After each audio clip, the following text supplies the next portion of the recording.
Good evening, one and all. It is Sunday, it's the end of the weekend. It's the end of the week entirely, in fact, and it is time for us to be having a look at Aurelia Prime. Welcome, everyone. Hope you're doing well where you are around the world.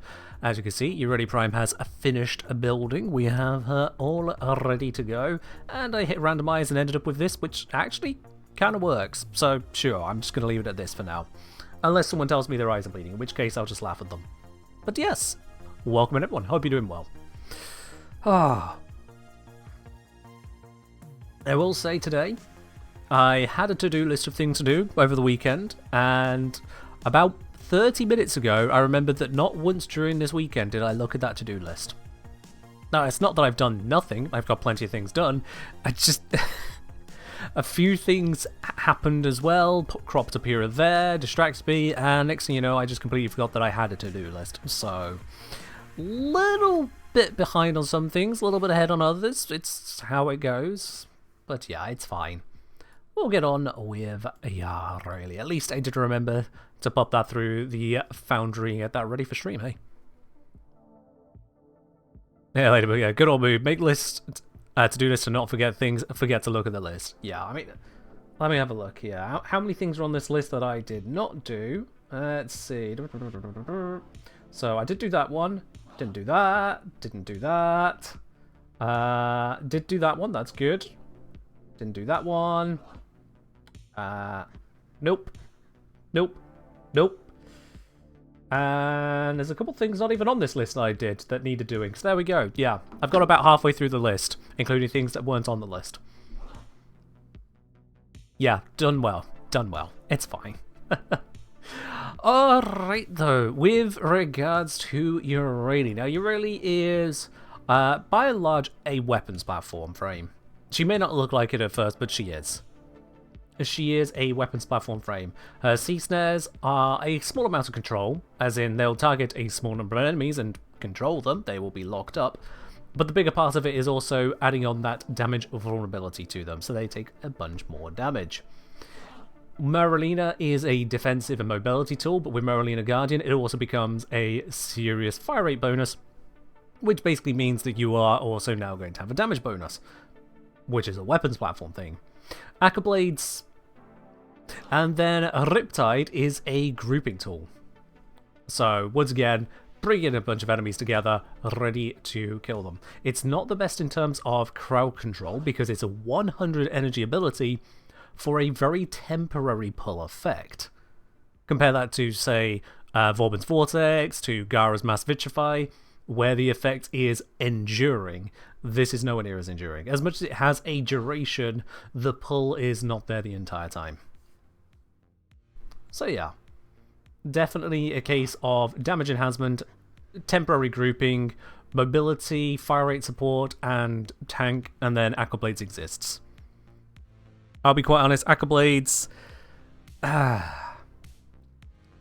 This is one of the things I want to go through today, is what value can actually be obtained with Accolades. Sure, it has that slight stun and stagger on enemies which you are very near to you, but if you have a gun, they don't need to get near to you, you just kill them. That's kind of the idea. So, it's a little bit hard to place this one. Even with the augment, it's a little bit hard to place that one. In fact, let's talk about that augment real quickly here. This was just a leveling up build. Leveling up and testing something build. By the way, the test was successful. But just look at that all real quickly here. Aquablades augment. Activate Aquablades when the ability is in use or cooldown. Sorry, when the ability is in use or cooldown, okay, to throw one blade. Blades gain 10% damage when Aquablade hits an enemy. No cost to throw with Merlina. So basically, whilst you're on Merlina, you can continuously spam this out to fire off blades in the direction you're looking, and the damage ramps up over time.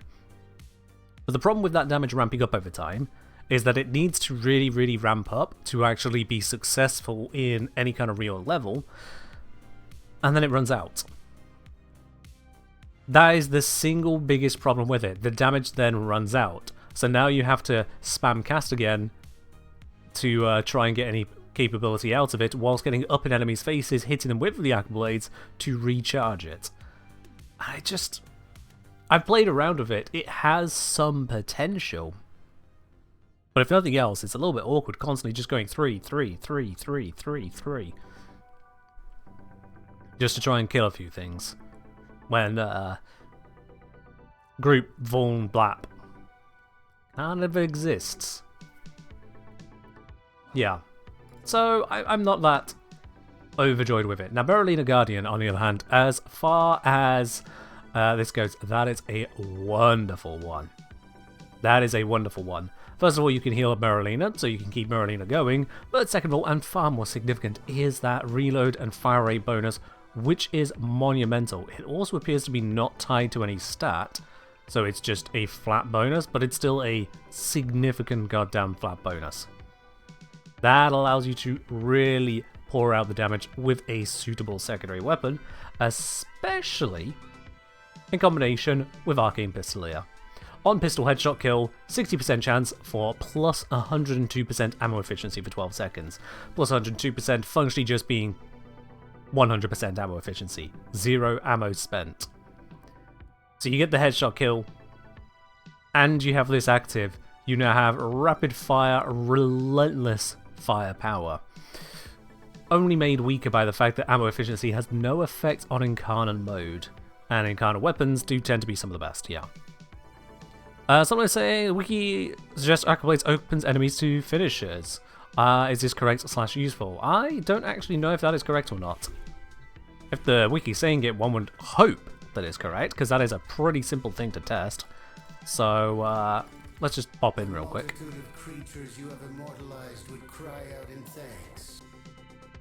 Alice saying Searcher Blades also has a weird unmentioned synergy with the compressor. Yeah, something about it. Doesn't it cause it to spin around and continuously hit or something like that? Like a mini magnetize effect?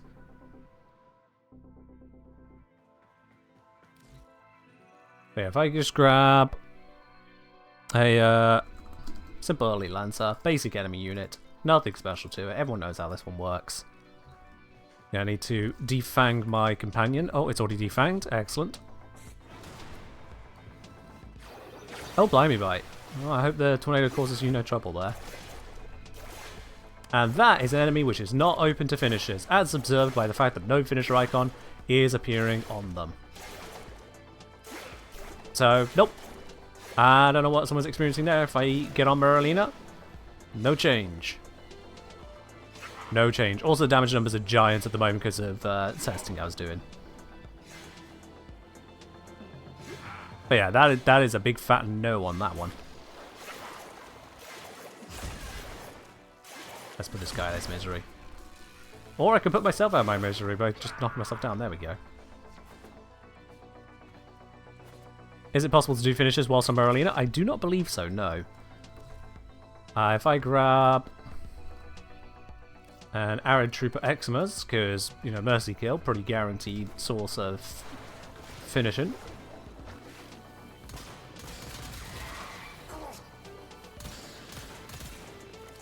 Come on.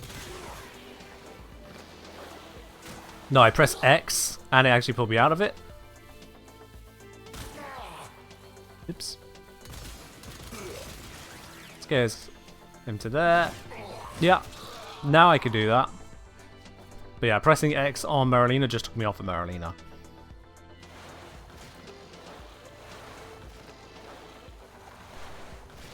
And with no refunded energy neither. Yeah. Insane saying sorry, say, hey man, lucky to get the Conti Prime, do you think it's worth it or nah? I mean, you're already lucky to get it, so you must have had a reason for that, right? But in terms of, is it a worthwhile weapon? Honestly, I don't even remember caring about it in the slightest. So, its stats don't look terrible at a glance. Its stats don't look terrible, I just... yeah, don't really have any love or care for it as a weapon. Melee influence exists? Yeah, you can say that about basically any weapon with decent damage and status. Like, melee influence is its own thing, and that almost deserves its own video on how the other melee arcanes just do not compare to melee influence in the vast majority of circumstances. But yeah. Don't know why the wiki was suggesting that Aqua Blades is opening enemies to finishers. That pretty clearly was not the case there. Not to mention, finishers do not synergize with Euroni's kit, so if it did do that, that would be pretty bloody weird. In terms of ability tips, if there's anything that D are hiding, Euroni's passive activates in any form of movement, so that makes sense. Euroni can deploy a lot of C snares, 15 of them in fact. C snares can be cast without a target and linger, yeah. Merylina is key to Euroni's survival, obviously. Merylina can perform double jumps, yeah. Aqua Blades affix slash status effects to clear out weaker enemies. Strong enemies that are not taken down are staggered. Make it ideal for crowd control. Not sure I'd use the word ideal for crowd control. Really not sure I'd use that. Especially as the whole clear out weaker enemies. Yeah, sure, if they are weak enough to die to Aqua Blades is spinning around you. Sure. Riptide can temporarily incapacitate many enemies while grouping them together for follow-up attacks or melee finishes. Yeah, so it's a grouping ragdoll capability. C snares on enemies before Riptide will keep them trapped in globules if they survive the blow. Okay. And recasting Riptide while the ability is active will detonate it early. That's the tips they have to offer us there. Overall, I just don't see Aqua Blades as effective enough to warrant its existence. Is the ultimate problem. I just don't think it does enough to warrant its existence. If we slap on the Augment here real quickly, just whilst I'm on this setup. It's not an amazing setup, again that was used for testing something earlier. And we got one basic Arrow Trooper Xmas, level 200, Xmas unit, sure why not. Aqua Blades is active.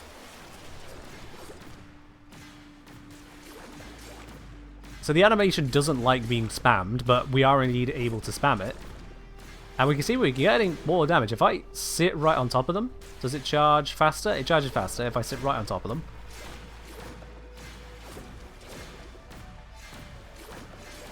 How much work do I need to put in before this actually does something worthwhile? Bearing in mind that slash procs do not stack indefinitely like heat, so I am limited in how much DPS this will be applying anyway.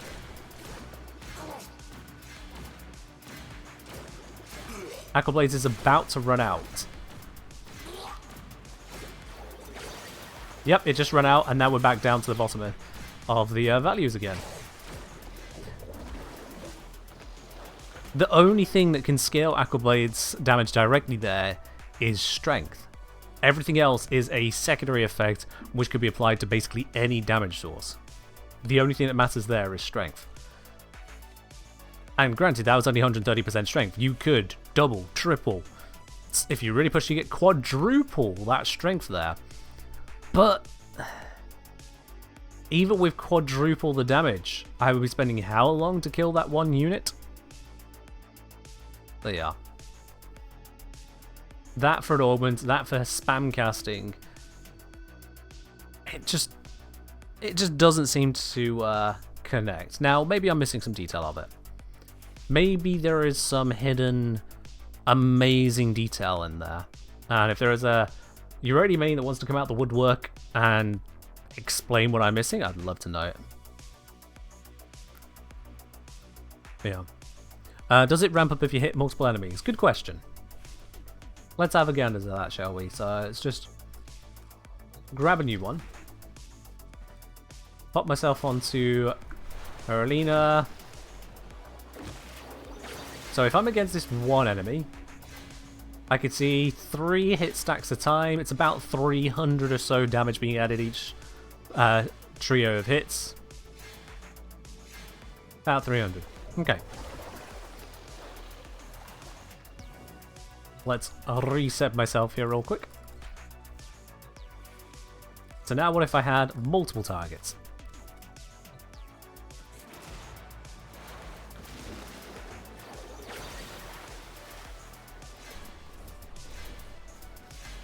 So that is getting up a lot faster. Like, you don't need to be a genius to see that that number has shot up. But it also shows the finickiness of trying to affect them.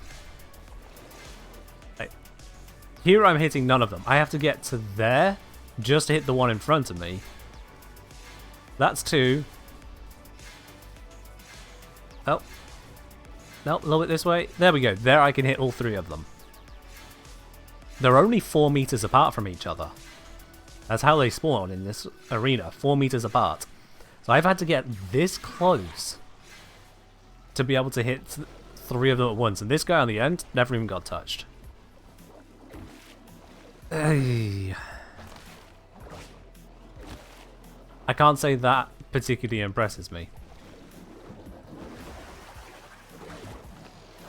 You also want cast speed shards for it? I mean, sure, you can spam it out faster. Yeah. So that's a secondary scaling of it. Still doesn't feel like it's going to get a lot there. Bamji's saying, Kenjidir, augment plus mecha set plus raw gives it more lifespan. Okay. So if we get the mecha set and we apply raw to ourselves, then we can kill things. At that point, I have to question, is it Aquablades doing it? Or is it raw and mecha set being just absurdly powerful? If we're realistic about it, is there anything about Aquablades itself there that's achieving anything that couldn't be done by just kind of walking at them, quite frankly? Any amount of damaging status effects applied through raw mecha set combo is just a win. But off using your secondary? Yeah. Hell, you could get away with using your primary at that point. Step off a Marina, it's still going to work. A fancy of throwing the blades? Look, I'm not going to stop you. If you want to do this all day, you go, yay, this is my fantasy. I love it when I'm constantly throwing hard to see bubbles, and I only appear to animate a couple of them. This is my fantasy. Yeah, sure. If that's your life, go right ahead. You don't need some idiot on the internet to tell you otherwise. But I don't think that's really going to work for the vast majority of people who care about a build for you, really. If I'm quite honest, I think that's going to fall a little short. So yeah, I will honestly dismiss Surging Blades and Aqua Blades as just kind of present, to be quite honest with it. It's just kind of present.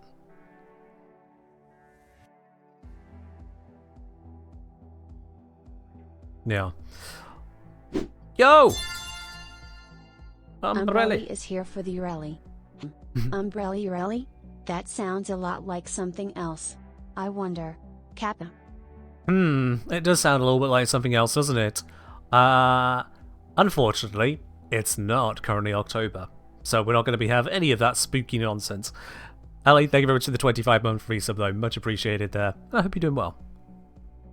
It'd be funny if Aqua Blades can use a stat stick. I mean, maybe not a stat stick, considering we literally just got rid of them. If it was a modded melee weapon, then I could see the value in it there. Absolutely. Just like some people are like, hey, can we please mod Merlina?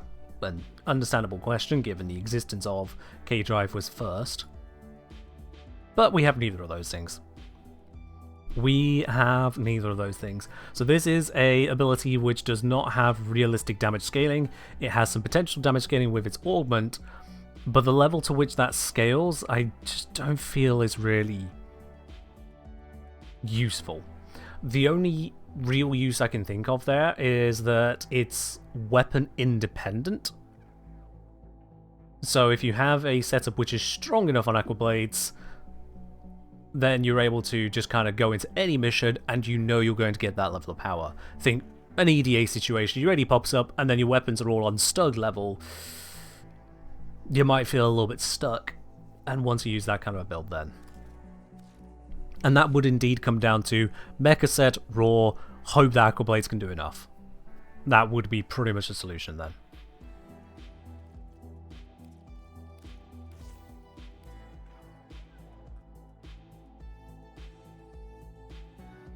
Also say Aqua Blades and EDA is a way to scratch Dedicant's back. I mean, Dedicants just kind of cheat in general anyway. You hope that you would have something more suitable to deal with them because, yeah, they just... Yeah. Does the damage increase change with strength? Can see it on the camera.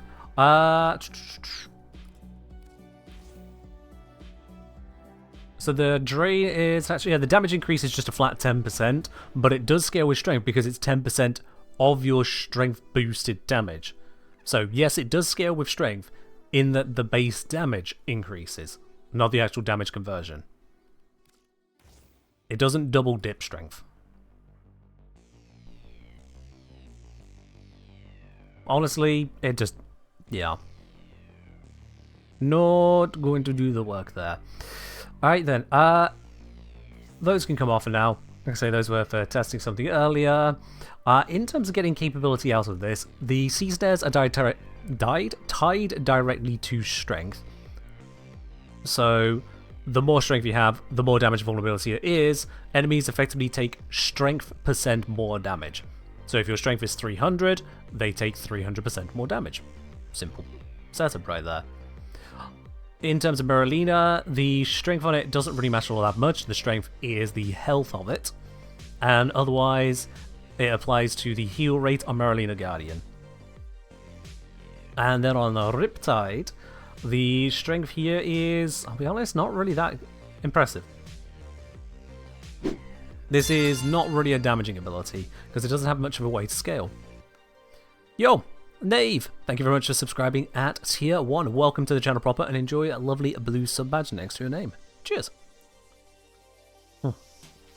Is there a fall off of damage on Aqua Blade's augment? Over distance? No. Over time? Yes, because the ability runs out.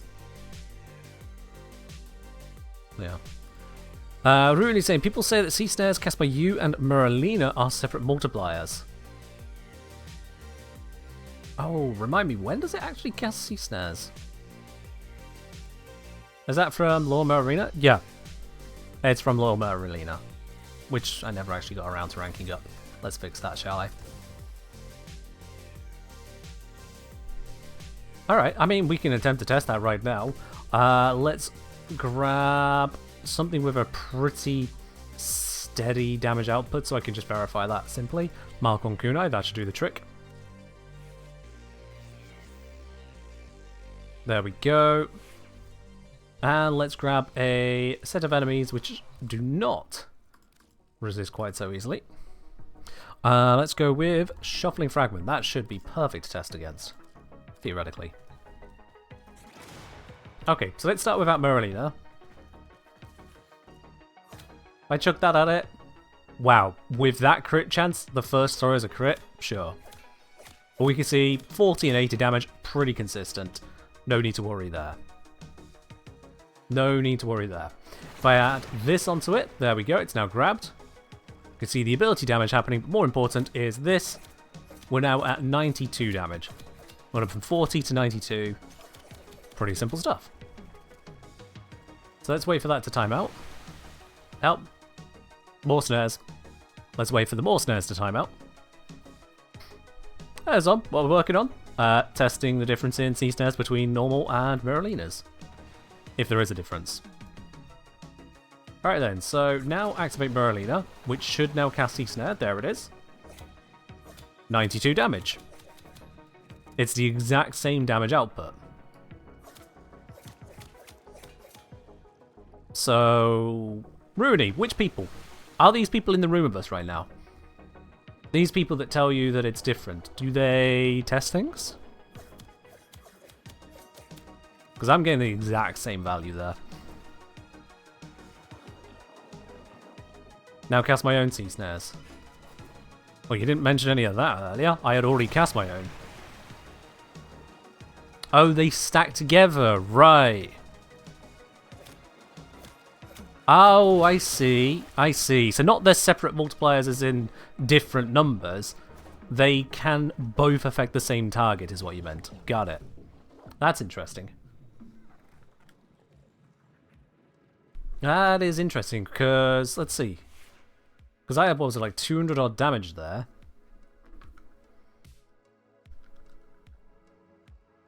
That was directly applying twice. Which would mean that if you just scale up your strength, that's going to double dip. That is going to double dip there.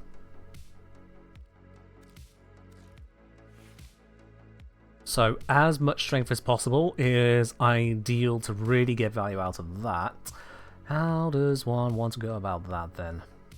Right, that's always a fun starting point. Always a good start. It does mean our efficiency drops in the bid, but it might be worth it. That in itself already is at 299%, which is, we've both applied 894% effectiveness. Let's think then, what would be the right way to go about this? Because we still need to consider actually applying it and using it, but it's all good there.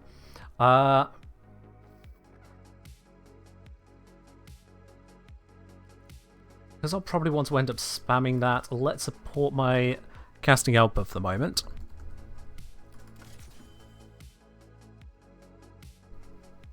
There we go. Low marina fire rate is efficiency. Oh, is it? Ah, I see. I see. Okay. That is... That is curious. Yeah, fair enough. So we don't want that to drop down too low, because otherwise how often it fires is limited. And I'm going to guess there's no info in here. Does it actually cast proper sea snares? Loyal Marina.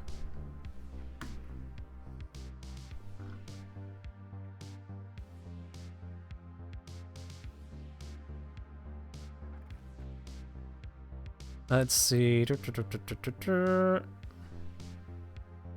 Inherent duration range, damage per second, DPS increase.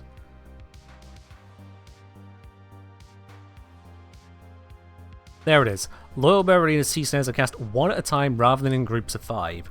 That should really be like the primary point, Wiki. That is pretty primary, that it's 5 times less applied. Yeah.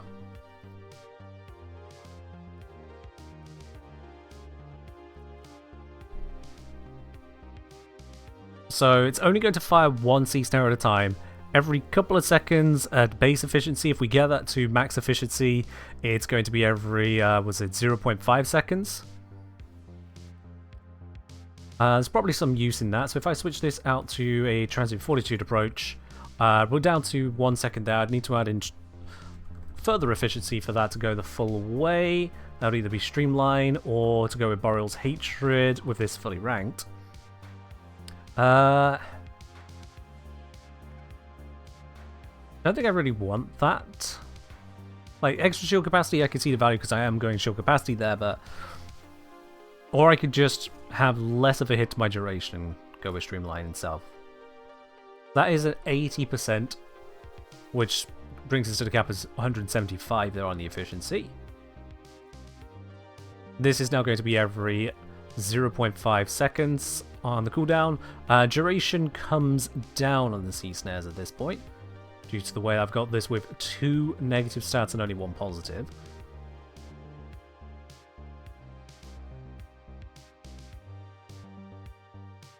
I mean, that's fixable with shards, so it is possible.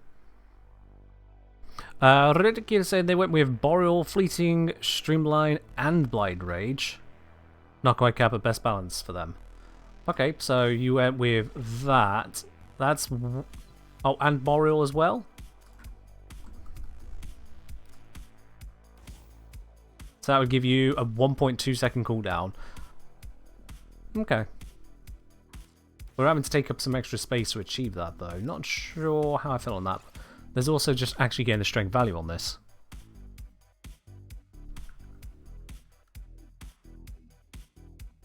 So this will give 650% effectiveness, which is still pretty nice. Let's give it a try. Honestly, let's just give it a try. You already buffs up secondaries. Let's go for Lex Prime. What have we got on here? Secondary dexterity, let's swap you out for Deadhead. The rest of that is just a setup, I guess. Projectile speed? Alright. Solid, I'll leave it on for now. let's just grab ourselves a grenade battle group.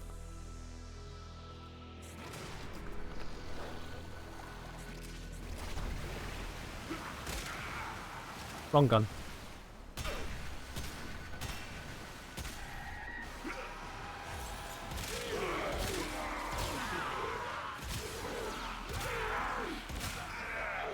I should probably have turned off the giant damage numbers.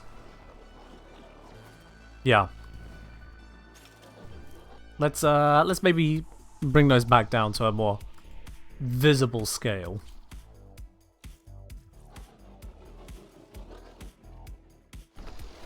Let's get rid of Merlina and see how quickly that goes without this.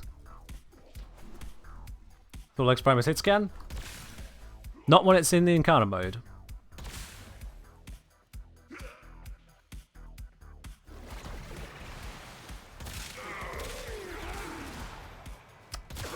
So this might not be an adequate way of testing, seeing as this weapon kind of slaps already.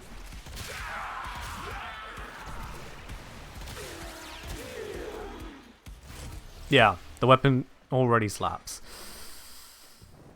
Huh.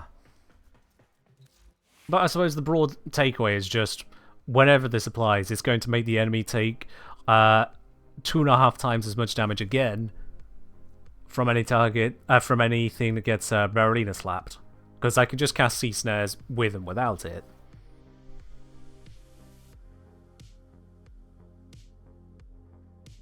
So it's a neat thing to be aware of. It does add value. It's not, oh look, here's some more Sea Snares. The Sea Snares stack up.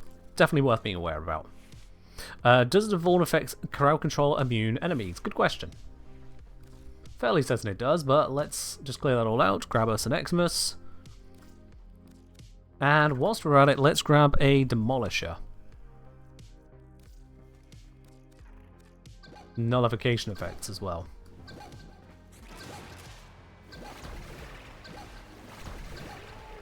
So the Demolisher is lifted up and affected. This, I can't actually tell on its bar.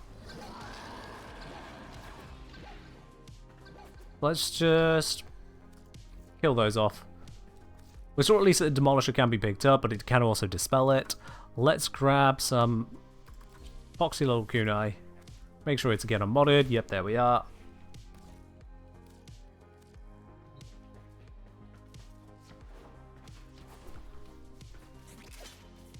$40 damage. Swing that there. Now 102 damage. So yeah.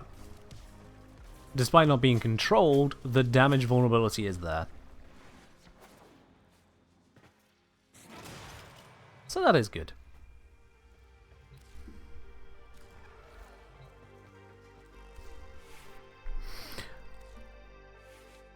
Alright then. So in terms of Loyal Merlina, the bigger thing is that Merlina follows Euryale rather than forcing you to ride on it. It means then you can still use your primary or your melee if you wish to. It means you don't have to deal with K-driving around maps, which, let's face it, that is a massive quality of life for a lot of people. But the extra Sea Snares on there is also valuable. It's not overriding other Sea Snares, it's not blocking them, it is instead stacking with them. So that is pretty nifty. Being tied to efficiency is something to work around, but then Euryale does benefit from efficiency overall because of just the sheer cost of constantly utilizing her abilities. If you're just riding around on Merlina, then you're just riding around on Merlina. But Sea Snares are limited number of targets. Riptide is a limited area for a very short time. So yeah. Does damage vulnerability affect damage attenuated enemies? Good question. Let's get something that damage attenuation would care about.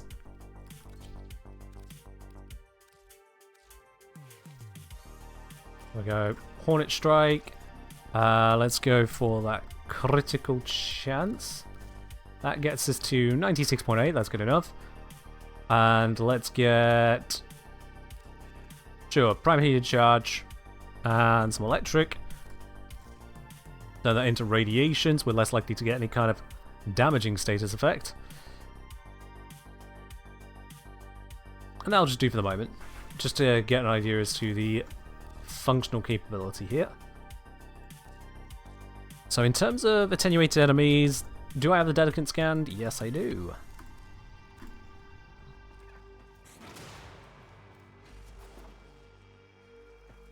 Alright then. So first it's got the Overguard to get rid of.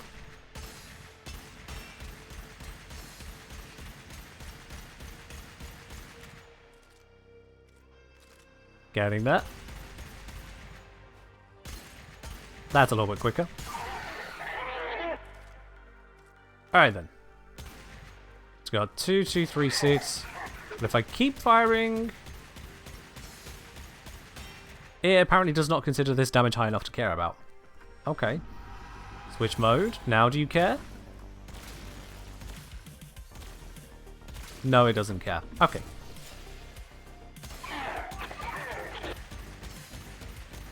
I'm probably going to need to up the threat on this.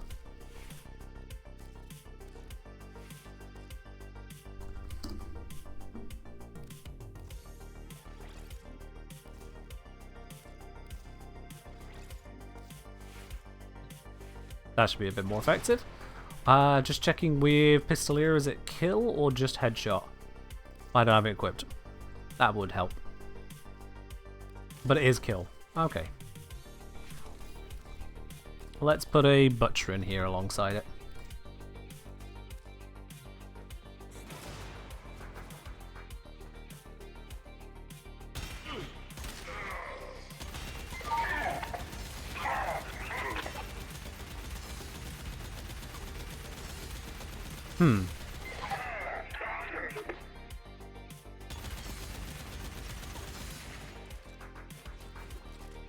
Okay.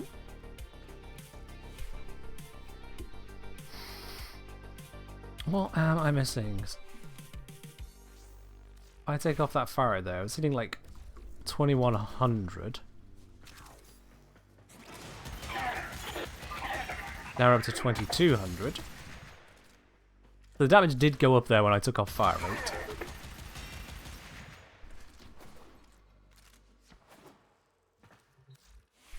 I guess it's not got a scaling attenuation, it's just got a pre-calculated attenuation. There are different types of attenuation, it's just knowing which one I'm working with. If I slap on extra damage, we were doing 2215. What happens if I slot this on?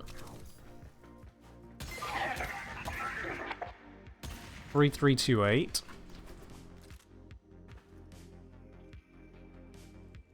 That's a 50% damage uplift. Whereas based on the stats...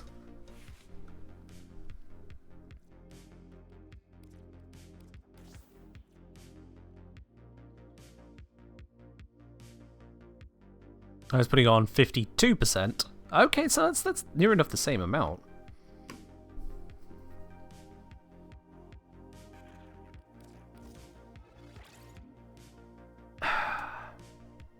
So I'm just going to have to admit that I don't actually know how the attenuation works on Dedicants.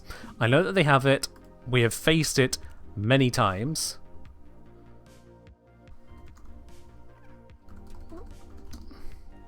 Scaldra Dedicant. Does the wiki know? I'm on the wrong wiki. Whoops.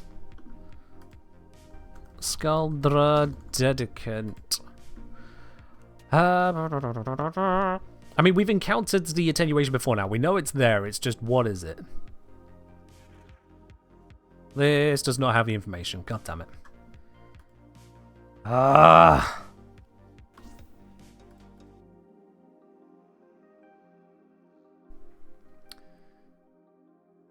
Right. Just show me the damage again with this. Gotta wait for the secondary crit to go. There we are. It's a 2219 at the moment. What if I put on multi-shot?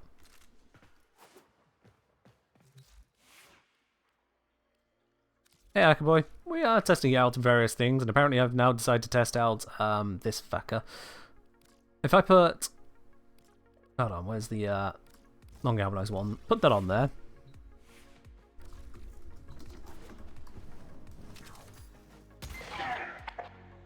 $2185, whereas 2200 something before. So it has small effect there. I think I might be just on the edge of it really kicking in.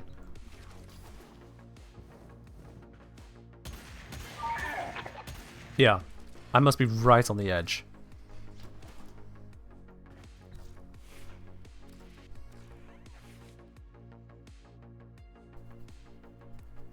Now, I don't believe that crits bypass it all that much.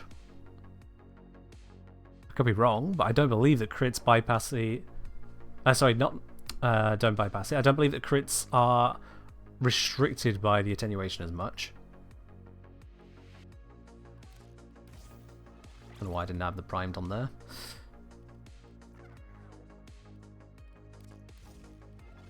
Let's see. If I just go further on the crits. If I still land a yellow and it's still 2216.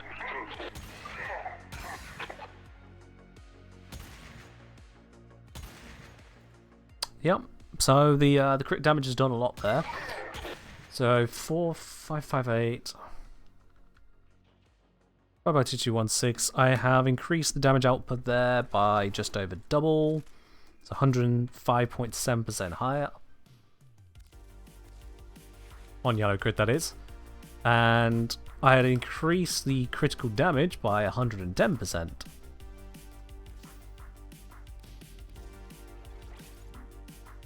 So, yeah, aside from a very slight potential reduction, that's still what we're looking at.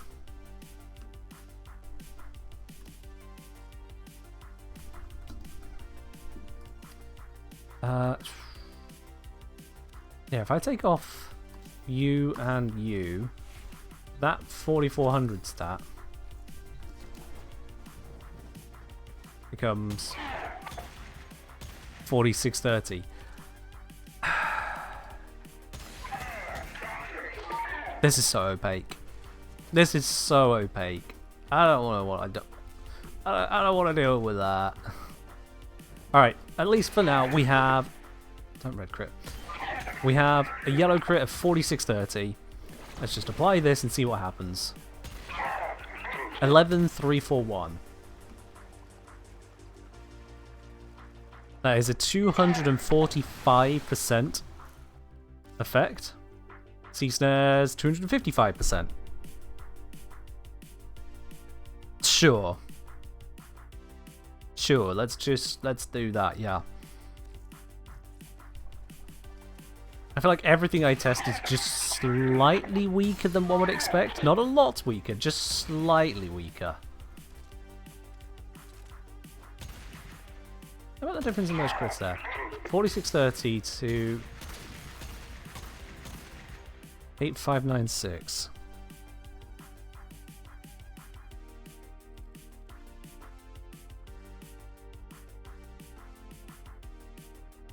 That's about right. Alright then. Best I can take away from that is that with this little test situation, the damage attenuation is not substantially pulling back on sneeze snares, but I'm currently struggling to see where it would kick in. I suppose I could do a bursting test.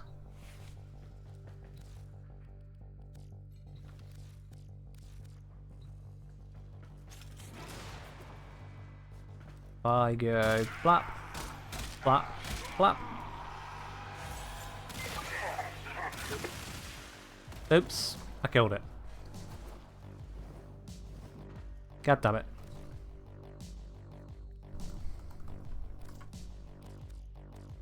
Let's try that again.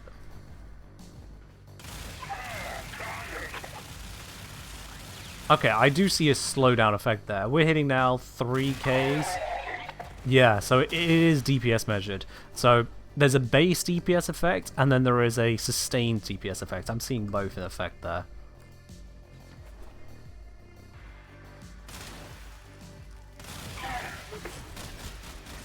Okay, running out of the incarnate shots midway through. Not the way to check.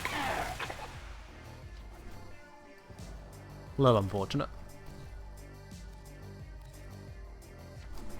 Just get a bunch of these in so I can activate everything that matters. Yeah, we see the first chunk of health goes right down, and then thereafter it just flatlines the damage.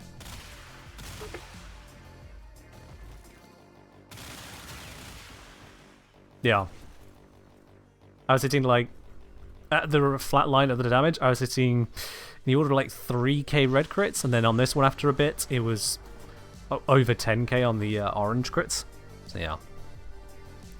Does Total Eclipse also give damage reduction to Merlina? I'm not certain, I haven't tested that. An interesting thought, but just straight up haven't tested that so far. So let's... I've seen the slowdown there, so let's spawn these in again. But this time I will sea snares the second one. Flap. Flap.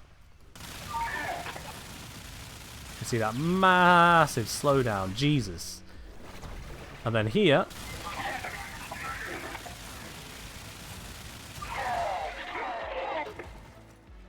I don't know if that was faster, to be honest with you. I don't know if that was faster. I'm going to have to go back on the frame by frame on that one, which shows it's probably not much faster. But let's have a look at that.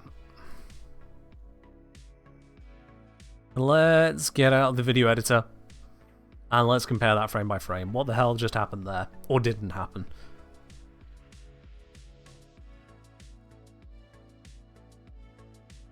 Is it just you, or did the damage get lower after attenuation with the snares? We'll have a look. I am going to load up the video and go through it literally frame by frame if needs be. Which it's going to need to be on this. It's going to need to be. Okay, that is loading up. There we go. Let's switch the screens around so y'all can see what I'm looking at here. Alright, good old video editor. Don't need to hear my voice in the background there. Alright. So we get the first hits on these guys here. There we go. I wasn't even aimed at his head. Look at that. Look at how forgiving the game is. I'm not even aiming correctly. And the bullet just goes off even further to the left. Go figure. Alright, anyway, that aside.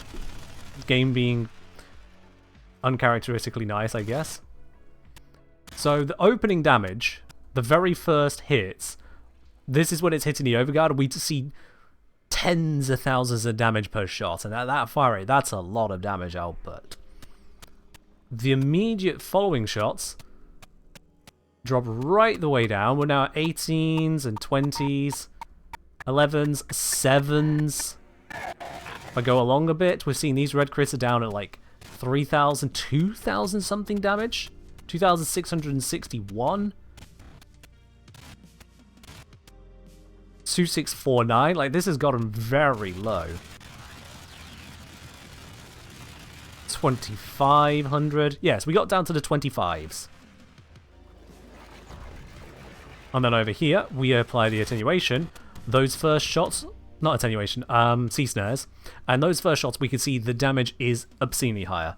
200,000 per shot. But per hit. Out of the many shots happening there. And sea snares hits for like 508. Yay! Then the follow-up. Tens of thousands, 9s, 8s, 7s, 6, 4, 3. We're in 2,500s. Yeah, we've hit the same point. 2665, 2,500s. And then I suddenly lose my red crits. So I'm going to guess a buff run out. Yeah. That's what happens there. My crit buff runs out. So as soon as that drops out, I switch from 2,500 red crits to 2,300 orange crits.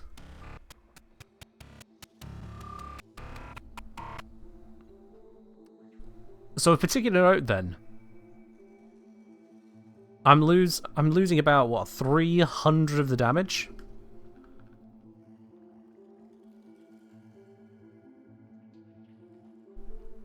Honestly, taking into account, I'm losing only about 10% of the damage, dropping from red to orange crit there. That's kind of crazy. That is kind of crazy. So that is the attenuation in effect there. Overwhelmingly visibly in effect there.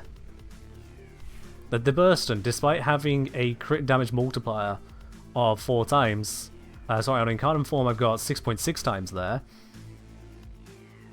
The difference between orange and red crit at that point is near enough just a case of 50% more damage, but it's attenuating away 40 of that 50%. That's already bonkers. And as we saw, the sea snares ended up having no net effect for the majority of the damage, because it decided it was taking too much damage. It's not exactly a timer, but it is near enough a timer on the enemy. So if I compare now, if I go from first frame of damage to dead, there is first frame of damage. Let me just grab a scrap of paper. So first frame of damage is at 4407. And then last frame of damage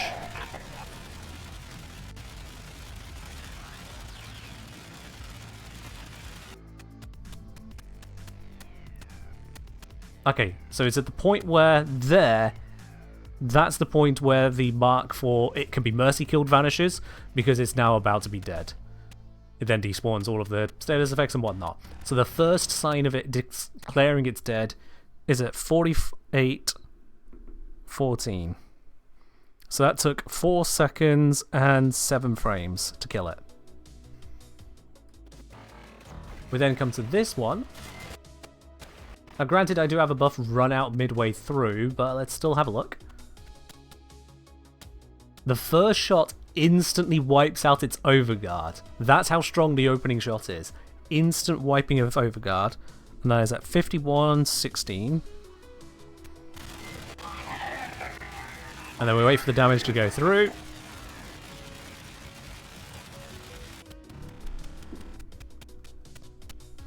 There the marker on the Mercy goes at 55:06. Which is 3 seconds 50 frames.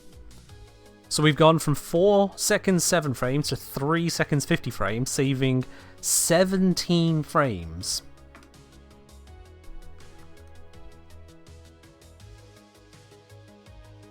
I killed it 6.9% faster.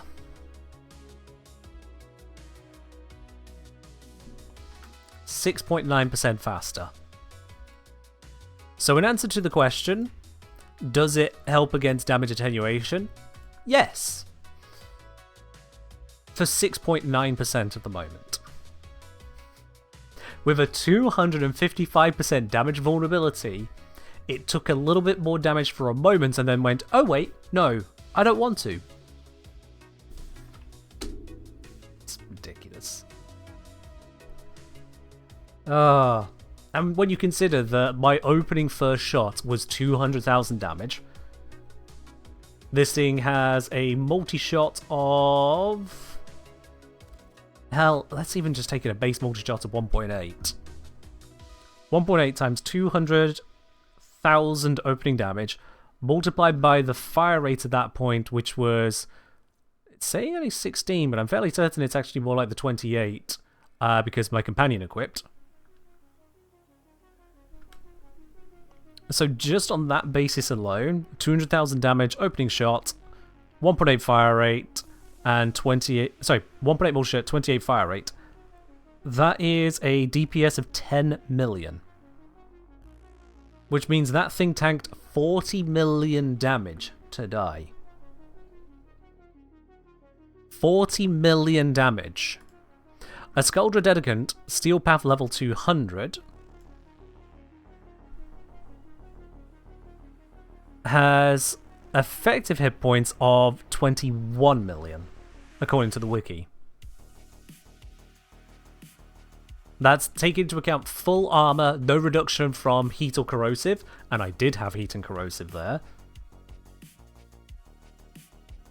So even if I didn't have my status effects, it still has half as much EHP as it actually took in terms of damage there.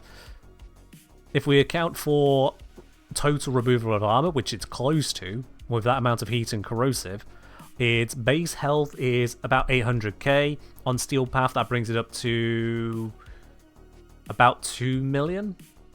Well, yeah, HP. It's 2.1 million. And it tanks 40 mil damage. Didn't they recently reduce Dedicant HP? True, that might not actually be reflected on the wiki. So, it has 30% less again. Potentially. Depending on how up-to-date the wiki is.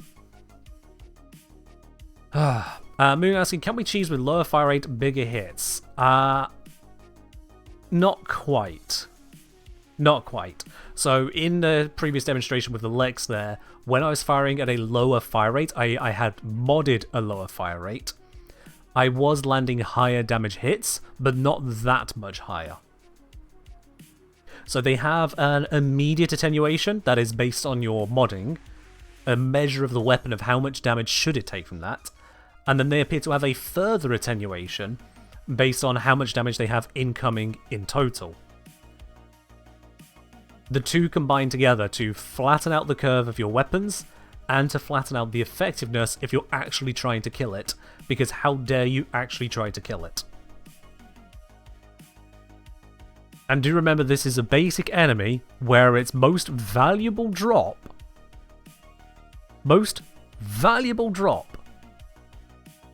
would probably be Spectral Serration, which is a 0.1% drop rate.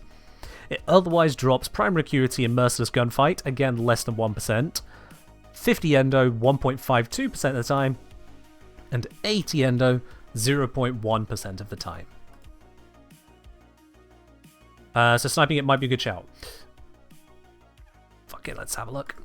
What's the best single shot, single hitter anyone can think of? What's the best super duper grand shot anyone can bring to mind? It's probably Sight 9 Sniper, right?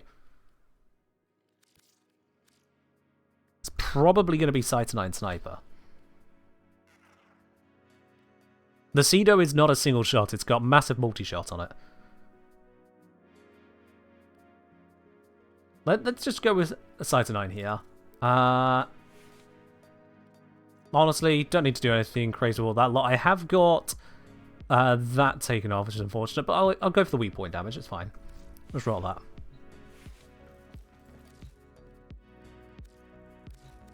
Spawn a couple of these in.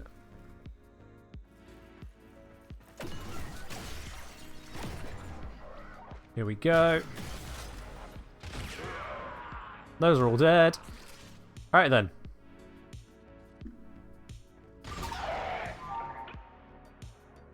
$400k, 13k, 13k, 24k.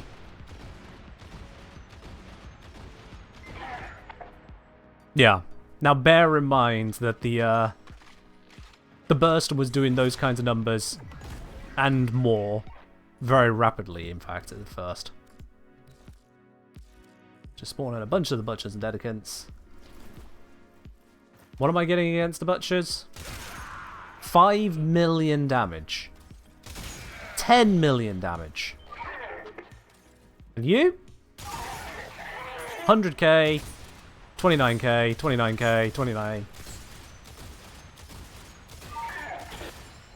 With every boost I can reasonably put into it, to be honest. Add in the invis. 50k, 50k, 50k. I've run out of energy to fire.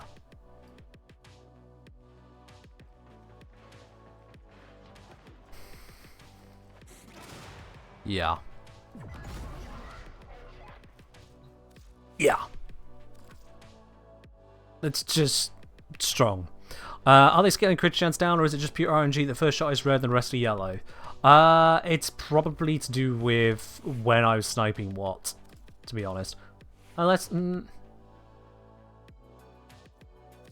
Actually, come to think of it.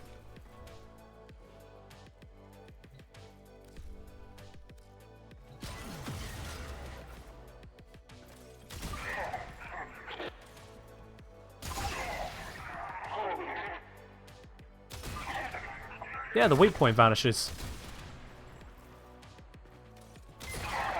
There it is.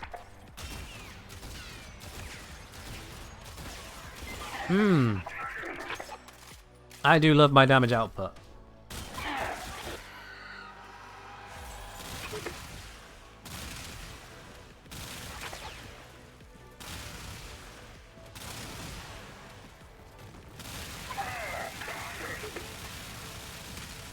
And the difference you see there, once we come across one that's actually not already halfway to dead, it has time for the attenuation to kick in. The sheer difference there, it shows that we have the damage to kill them, the game just doesn't permit it. Even when I go for this super duper weak spot. That's insane. Actually, I want to have a look back at that one. That might have been the most insane one I've seen so far. Hold on. You already can wait. This is more important to me. I'm incredulous at this. Right. Oops, don't break the screen can. There we go.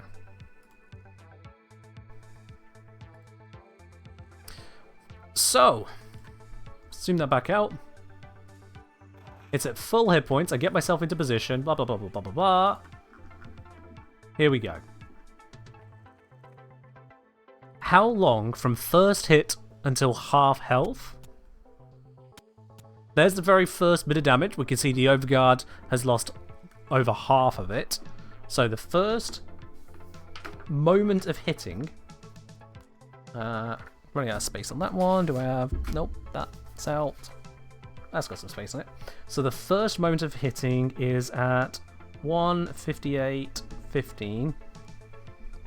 And it gets to half health at...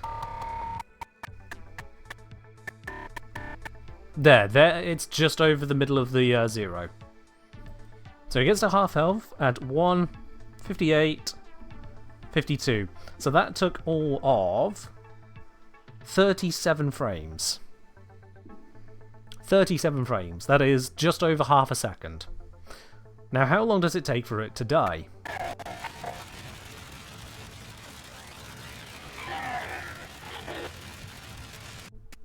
There it is. At that moment, the mercy marker goes, which suggests it is now dead, which is at 2:01:58. So to get it to half health, including removing the Overguard first, took 37 frames. And to then get it to dead from half health, took another 3 seconds and 6 frames, which is 186 frames. That is the damage attenuation in effect. If I grab this one, slow it down, change this clip speed, let's go at 30% speed. And just mute all the audio. We're not going to need the audio here. Watch this in effect. Bap, bap, bap, bap, bap, and then it feels like we just hit a brick wall. That is the damage attenuation right there. This is what people are complaining about. The time taken to get it from half health to dead is over 5 times as long as the time taken to get it from full Overguard to half health. Over 5 times as long. I mean, how does one justify that for a basic enemy? How does one justify that? That's me also hitting the weak point. Yeah, that's me hitting the weak point. I'm doing it right. And it still kicks in and goes, no, no, no, no, no, no, no, no. Sorry, you're too good at the game. You're not allowed. That's what it says to me.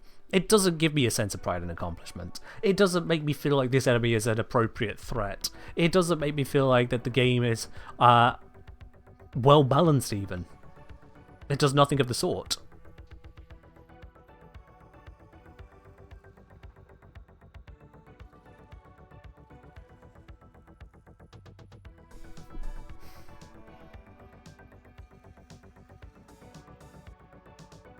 It's just frustrating. Especially if you have an ammo inefficient weapon. Because if you're dealing with an ammo inefficient weapon and you come across a timer, you're now burning through ammo just to try and get it to work. So the best answer I can give you on it,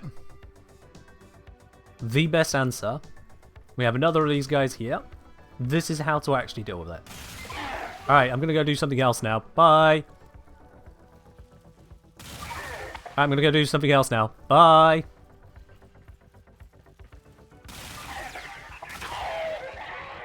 And that is how you kill it in the least amount of ammo. In fact, how much ammo did I just use there? Let's compare. And quickly go back on that.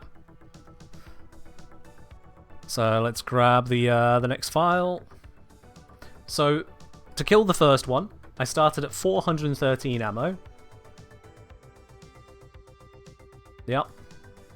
And I had it dead at... So let's just see how much ammo I used. 413 down to 298. So I used 115 ammo to kill it the first time. When I then played around with the second one, I'm starting at that 298. It's dead at 256. 42 ammo. 115 down to 42. That's the answer.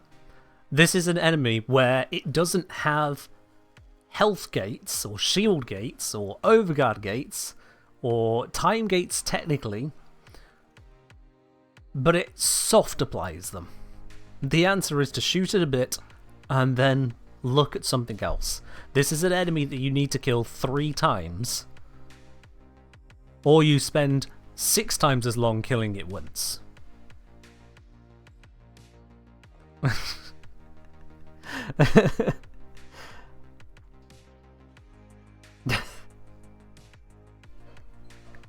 Kill it 3 times or kill it 6 times in one go. That's what that comes down to.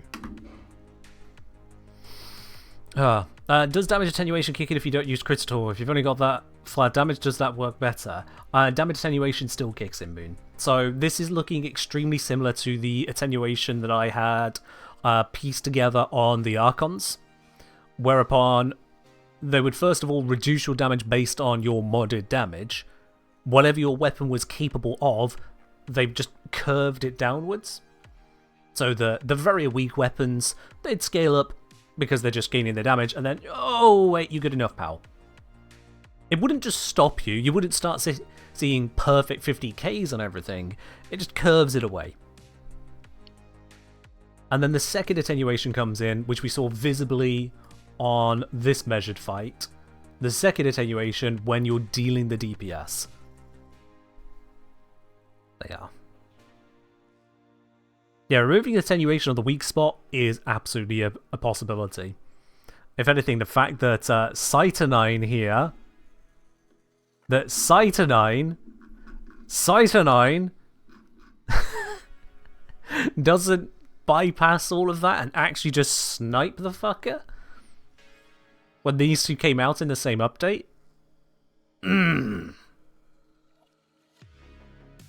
Yeah. Okay, I've had my rant. Let's get back to you, Rayleigh, because otherwise this is just going to plague me forever. But hey, at least their health came down by 30%. This is post-update. Yeah. From Anton Jim say, hey Ken, sorry if you've answered this before, how do you think health tanking can be made more viable in high-level steel path? More resistance. That's it. That is the entire answer. The start, middle, end of the solution. More resistance. You get this in literally every game ever that gives you lots of scaling and intends for you to somehow survive it. You get more damage resistance. That's it. That increases your effective hit points, it increases your effective heal rate. That is it. So if the resistance is insufficient, give more. It's not about heals per second. because quite frankly we have some ways which instantly full heal us. It's not about maximum health, because maximum health doesn't allow you to survive longer. It just means you're less likely to get one shot. You've got time to react, but your max health will not last a whole mission if you're in any mission where the conversation matters. Damage resistance is the answer. Damage attenuation of Warframe? No. No, damage attenuation is stupid. Damage attenuation is, hi, yes, we've created damage scaling, but we don't like it. Damage attenuation is what happens at a D&D table when your DM rolls a crit, looks at it behind the screen and goes, shit, okay, I'm not sure if this encounter's going the way I want it to. My players have already taken a fair amount of damage, the last 3 attacks all hit, it's unlucky on the dice, now they've taken a crit, they're going to take a lot of damage, they're not going to like this. So yeah, he hits you. And the DM just lies. That's what it is. That is the game master looking at the damage being applied and going, no, no, no, no, no. No, this has not gone the way I want it to, so I'm not going to let it go that way now. Except it's the other way around. You go, haha, I landed crit against the enemy. DM goes, shit, they've killed it in 1 round. But it's not dead yet, for it resisted in its berserker mode. That I definitely have written down here. Yeah, it was always there. It's...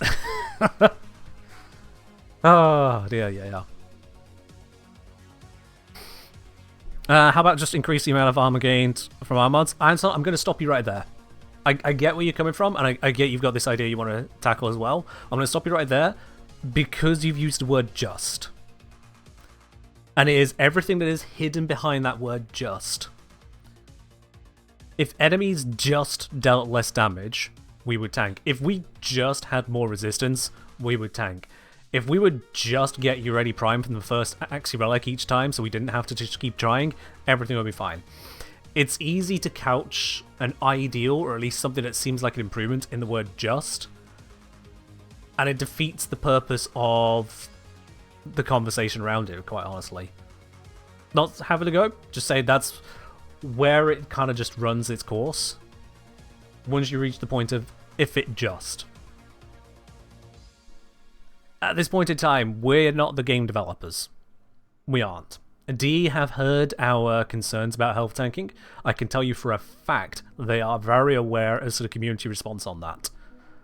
I'm not even putting conjecture with this. I know it for a fact. They're aware. So they could do any number of things. Which one is simple enough that they should just do that? Not going to get into. Because it's irrelevant at that point. It's practically fanfic. Yeah. I'll just say I've had campaigns start like that. First fight we almost wiped. I mean, I'll be honest, if that's D&D 5th edition, first level tends to do that. First level is a good example of how to make combat far too swingy. That's why a lot of groups will try to start at level 3, unless players are too newbie to be able to juggle 3 levels of stuff. Yeah. You think I've talked about it in Dev Short? To put not too fine a point on it, I've had the privileged opportunity to raise these details more directly than most players can. Again, I can't go into details, and won't go into details, but suffice to say, I know they are aware as to the conversations community are having. Plus, I made a whole ass video, didn't I? So yeah. What will come of it will come of it, but they hear us. The rest comes down to what is their game design, because they're the ones making it. And they're the ones making Skullja Dedicants. Okay, in terms of Eurali then, Law Marolina has that double application effect. With Grand Efficiency, it can apply relatively frequently. Let's face it, if it's applying to a different enemy every half a second, that'll be applying to 120 enemies per minute. 120 enemies per minute kill rate would be a very good kill rate. So to be quite honest, that seems pretty damn applicable. It's just a case of, will it be in range to constantly apply to enemies? And by the looks of it, it should be that as well. So it shouldn't be a problem. Ductile Will asking, do status effects apply before or after the shot connects? After. Yeah, so if you land a viral proc with a shot, the viral proc on that shot does not make that shot deal more damage. But if you have multi-shot, and both hits land with a viral proc, the first one isn't boosted, the second one is boosted by one proc, and now you've got 2 viral procs on the target. Here's Curse of Shroud. Oh, Curse of Shroud is also known for being ridiculous, yeah. From Shifter Wilson, got a random question. You had some videos a while back suggesting a Tenet and Cuba weapon should go Toxin with a few exceptions. With the recent change to Magnetic, do you have any plans to re-examine that sometime? I should get around to re-examining that. You're very right. It is a video I promised to do after the Code of Weapons came out. To be quite honest, it's one I've been kind of putting off, partly because of the number of swings D have taken at elements in general. That it's a little bit harder to place what's best where, and I don't want to give just general platitudes, but I'll be honest, I feel like a generalized approach applies, except in niche cases of specific weapons. So, for example, on the Tenet Cyclone, I'm less likely to say, hey, go for Toxin at any point, because it's going to merge with a heat. And then you end up with a lot of gas, and that's usually not ideal, I'll be quite honest. Gas is a very niche type to use. It's a powerful one, but a niche powerful one. What's best an adversary weapons vices? That's not a suitable answer, unfortunately. That's no better an answer than previously saying go farm them up to 60% on everything. Sure, it's easier now with the Vice, you could swap on demand, but the question is still, well, which one is going to be the most effective? And without someone innately already knowing, that's why they're asking the question. And so yeah, I will re-examine that at some point soon, TM, I'll be quite honest. I am partly put off by the relatively mediocre position of a lot of adversary weapons these days. If you go into a mission without weapon restrictions, how often do you see an adversary weapon in use? Not your own, other people's adversary weapons in use, outside of status primers. How often?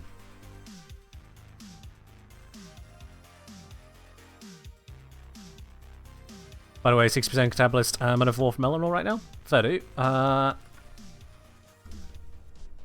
don't have the Catabolist. I'm going to grab that before I forget. Should already have the Motivore, but yeah.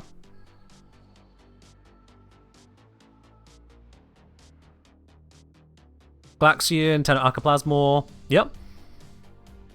The one accused Napalms, that would be the Ogress, right? So the same few names that have been popping up forever.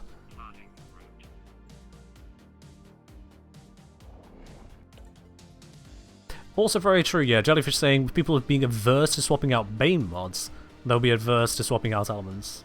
Yeah, there is definitely a crossover in intentions there, isn't there?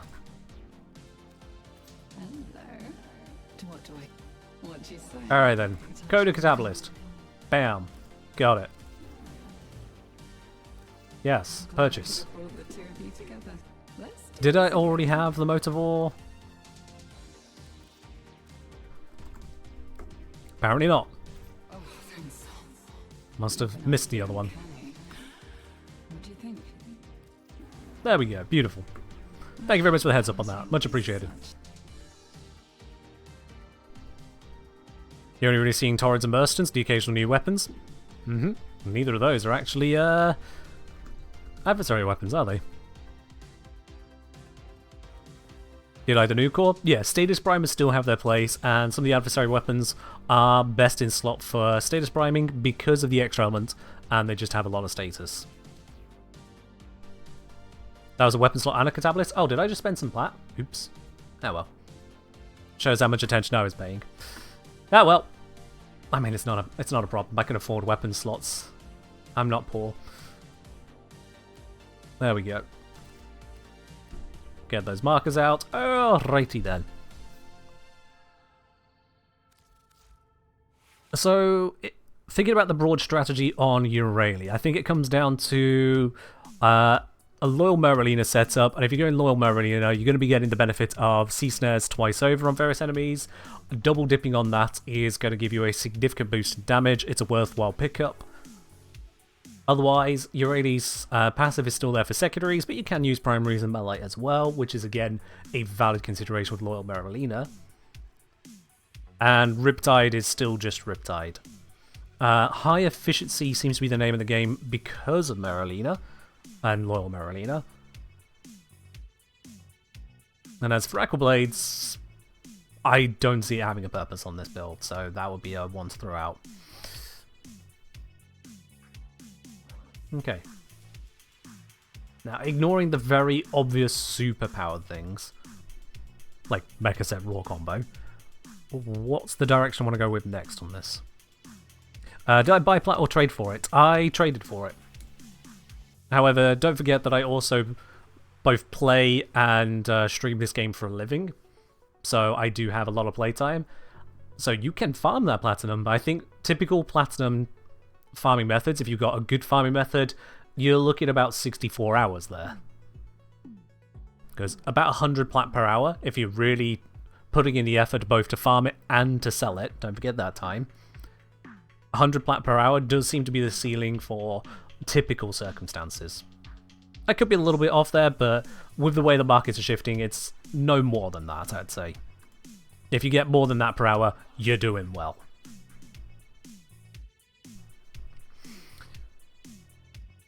Yeah, I've not purchased that. Some small amount of it has been gifted to me from DE.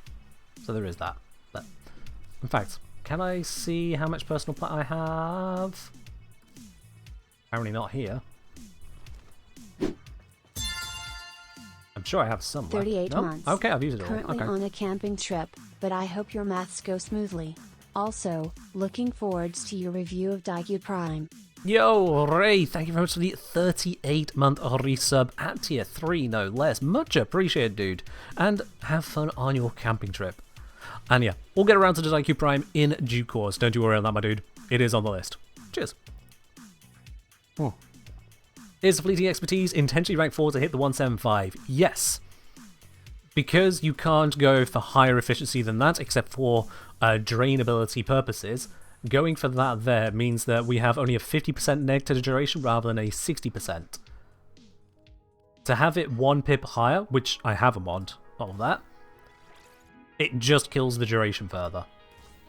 In terms of in here, you do see that channel abilities cost 25.8. We apply that, they come down to 25 exactly. Doesn't seem like it's a worthwhile trade for dropping down the duration, does it? So that's why I have that there. It just works better in that combination. You can go for doing this and Boreal's Hatred. That also hits to 175. Trade-off there is now, again, you've got lower duration, but more shield. So, take your pick.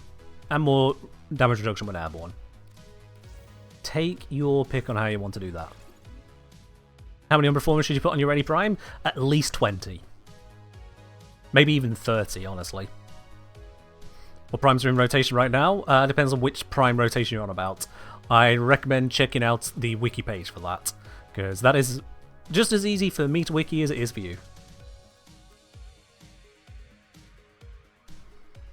Would Breach Surge work over the 3 to give some more crowd control on a passive AoE?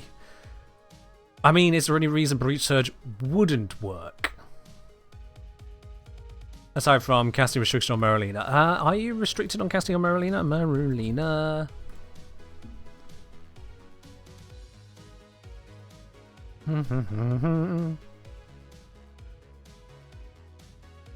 Subsumed abilities injected into your radio via the helmet system cannot be cast while aboard Merlina.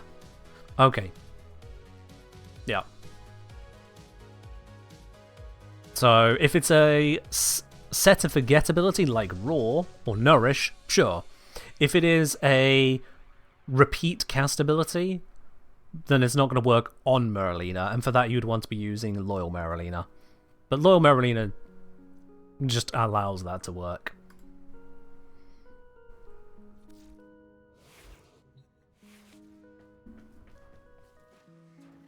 So yeah, Breach Surge is absolutely an option, but that's because Breach Surge, that's nothing really to do with Aurelia at that point. I don't know if there's anything really that is to do with Aurelia that's worth subsuming, I'll be quite honest.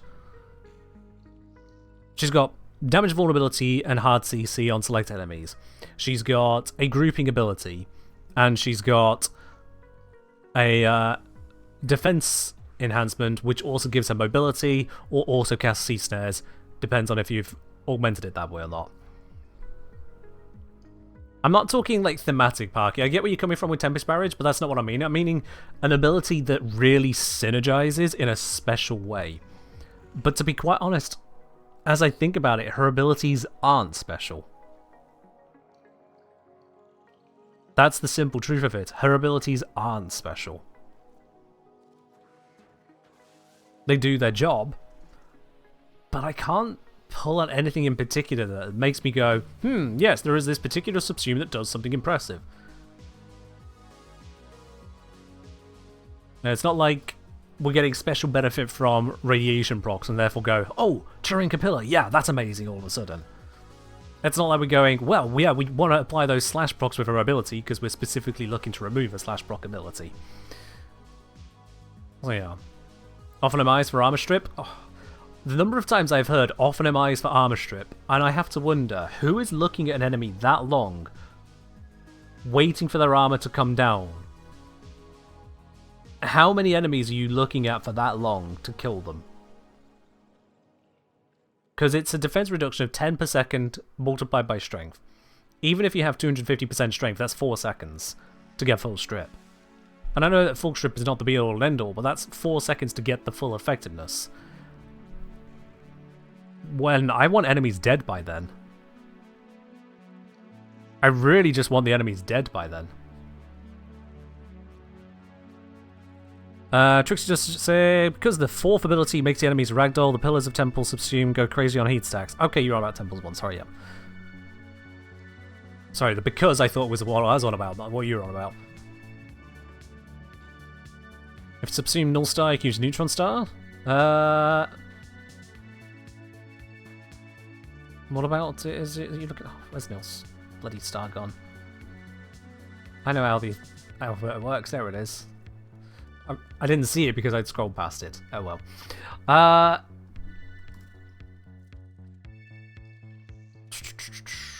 Particles deal damage, guaranteed sales effects on recasting, remaining seek out. But you can't recast it whilst you're on Merlina, so that's not going to help you if you're on Merlina. And I don't get what's special about that either. I just don't get it. Nave throwing out a single word. I have a particular aversion to single word questions.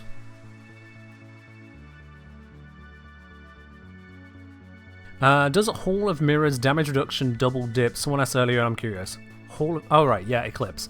That is a good question. Let's test out the Eclipse one, see if we can use the augment on that. Granted, it's taken up another augment slot, but can we use that augment to both give us damage reduction again and to defend Merlina?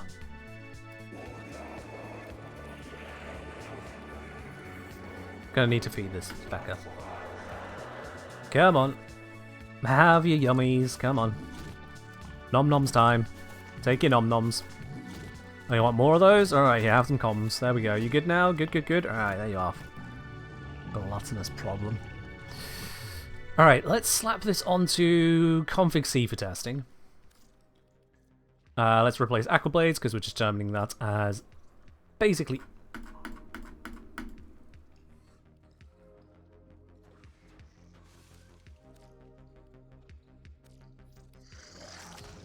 Why? Okay, well that was a fun bug to find. Moving on. Do we want to defend Merlina? I don't know.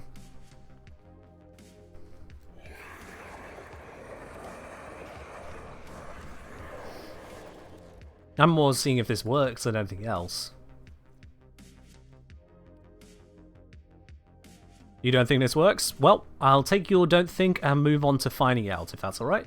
What's the best way to find out on this? I think the best way to find out on this is to have a butcher swing at me. I hope that'll work out. You are a true hunter.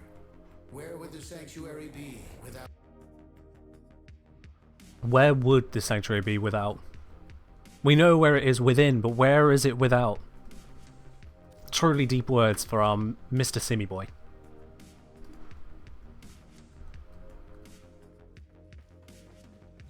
Okay, so I've got basically nothing but Total Eclipse equipped. So that is the entire focus at the moment here. Let's grab one Butcher with unpaused AI. And pop myself onto Marlena. Hopefully this doesn't get too ridiculous in damage for testing. Good. Good. Pretty solid swings there, mate. Pretty solid swings. You're a good Butcher. Look you go. Aren't you amazing? Alright then. And now if I go... Oh, that's the wrong one. There we go. Got the defenses. Activate this. Hi there. Nope. Same amount of damage. I'm tanking a lot more, but Marlena is not. So that verifies that. The Eclipse bonus is not transferred to Marlena, even with the augment. There we are then. Now, what about with Loyal Marlena, someone said? The problem with that is that Loyal Marlena is also going to bloody well crowd control this guy. So, at that point, the question becomes moot. Also, as Zom was pointing out earlier, you can just recast it. At that point, you're not even got an animation to go through. You just recast it. I need a new Butcher, because I told the other one to perish. I mean, I can summon a few of them.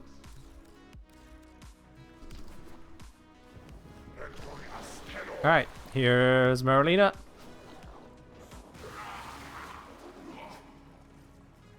Now, they're all going for me, not the drive. So, now it's irrelevant. Come on. Swing at this thing. They hit it! Yay! Okay. So I can trick them into hitting it. There we go.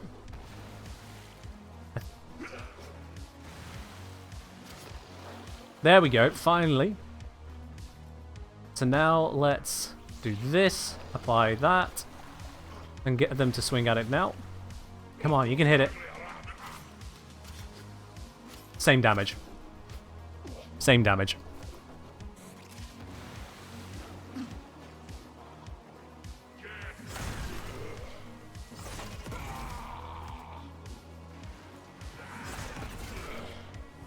The only thing is to take damage directly, it's just redirect from me. However the mechanics work on it, it was taking the same amount per hit before and after. So, whatever benefit was supposed to be given by Eclipse there is not being given to Marlena. That's the simple evidence. How it's being applied, where the damage is coming from, which developer had an aneurysm on what Thursday, in which month, none of that matters to me. The very simple, obvious, empirical test is all that is important. If anything, you could even say that was the practical answer. So, Eclipse does give you damage reduction, but it doesn't give Marlena jack shit. Cool. There. Okay, so yeah, it comes down to a low Marlena setup and a Marlena Guardian setup. To be quite honest, I don't see an unaugmented setup being worth it, because Marlena is such an integral part of your AD's kit, and these two are just such huge buffs. You either get an insane fire rate and reload speed bonus, as well as the ability to heal Marlena, or you get freedom of movement to go around as you please, to still use your primary and melee, and you get the bonus C snares. There is no setup I can reasonably consider where we would not want to be using Marlena in some fashion, and these two are just that damn good.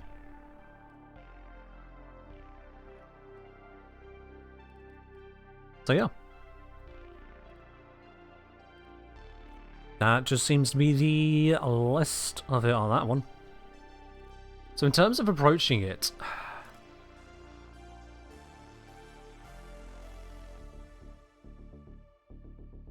the rest of the question just comes down to how much are you tanking against. Are there ways to heal Marilena in some way? Yeah, I just mentioned the Marilena Guardian. Enemies eliminated during sea snares heals Marilena's health. Simply that. Otherwise, you just recast the thing. So, I've got 2 tank mods on here at the moment. 3 if you count Brief Respite, but that's just a good thing to have in general, I'll be honest with you. Unless you've got some other crucial aura to put into there, having that Brief Respite is just helpful to have. Does Combat Discipline damage Marilena? I'm going to leave that one to yourself to check, I'll be honest, Sam. That's getting a little bit niche at this point. It's like, do you need it? Does it matter? You can recast it. It's not that much damage. All the same questions and deflections you yourself had a moment ago.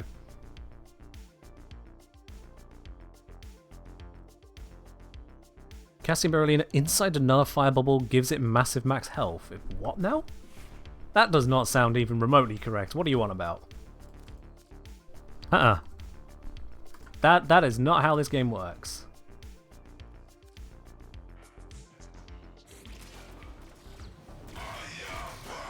Uncastable.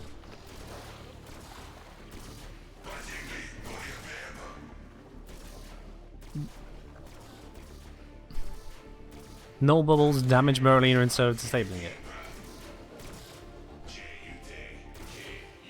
I don't know what you're on about, to be quite honest with you.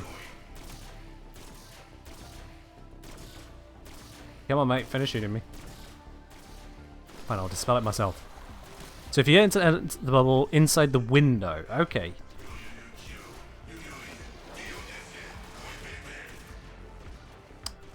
I think we're using a different word. Different dictionary. I'm gonna need a better explanation than inside the window, because a window of casting, I was falling into it. I don't think I could have done that more. You haven't tried with Loyal Marina. Okay, that's possibly a point. So cast it without using this augment. The invincibility window when casting.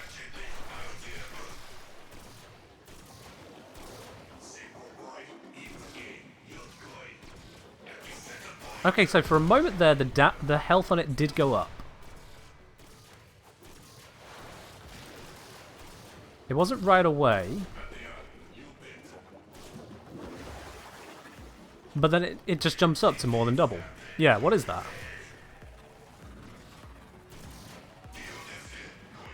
What? What's happening there? That's well after I've cast it.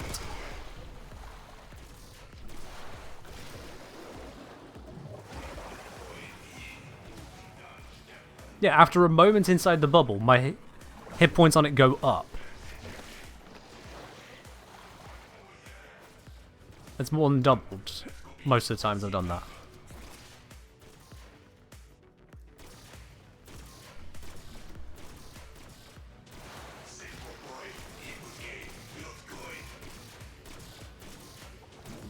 Oh, is it just absorbing? Is that what's just... Am I just misunderstanding the ability because I don't usually pay attention to its health? Go on, shoot me accurately. Come on, mate, you can do it. Shoot me accurately. Yeah, no, that's actually just... That's just normal operation by the looks of it. Yeah, it's taking damage from the bubble, but it's not enough that I would say that's crazy good. That does throw it off that it shows the hit points before it's finished calculating hit points. That confused me there. I'll be honest, that did confuse me. I didn't realise that. Okay.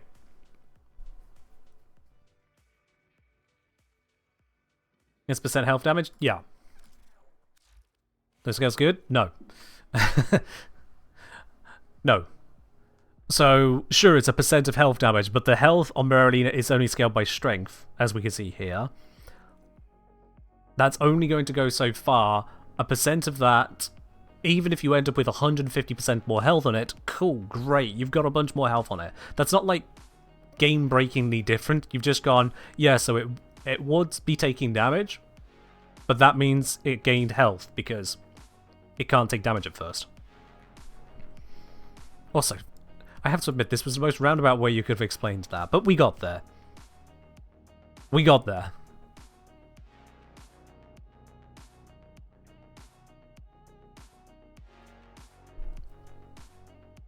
But yeah, that's, I'll be honest, that's not really anything to work with.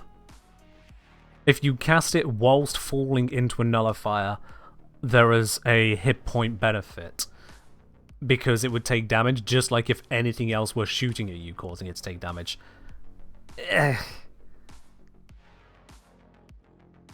Cute thing, but not in a useful way. That's not practical.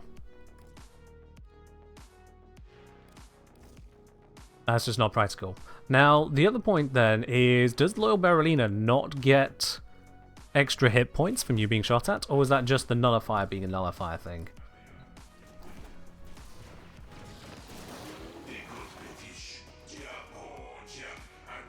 You little shit. Don't just shake your head at me. I wanted you to shoot me. Tamaris! Tamaris! Why have you got the sassy ones loaded?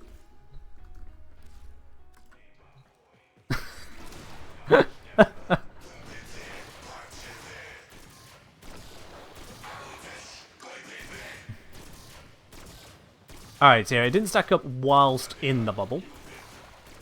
So now if I just cast, shoot me, when he shoots me, which is rarer, but when he shoots me, it does still boost the hit points. So that's a curious one. The nullifier effect doesn't exist on it there. In fact, it does exist both ways. It's just not taking damage from it. I'm inside the bubble and it's completely unaffected by it. It's only when I get shot, but it does still have the gain on, what do you call it? Gain on me being shot during the spool up. Now, unrelated question, do Prex cards only show up when you have that frame level 30, or is it just Calibans? I don't know, I've never looked into Prex cards, I'll be honest with you. Never looked into them.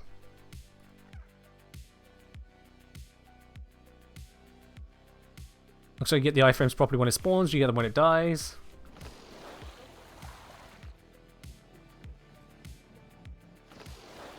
That is a long spawning iframe. Not when dying there, at least not at the moment. Do I usually see that on decasting, or is that its own thing? So there, iframes.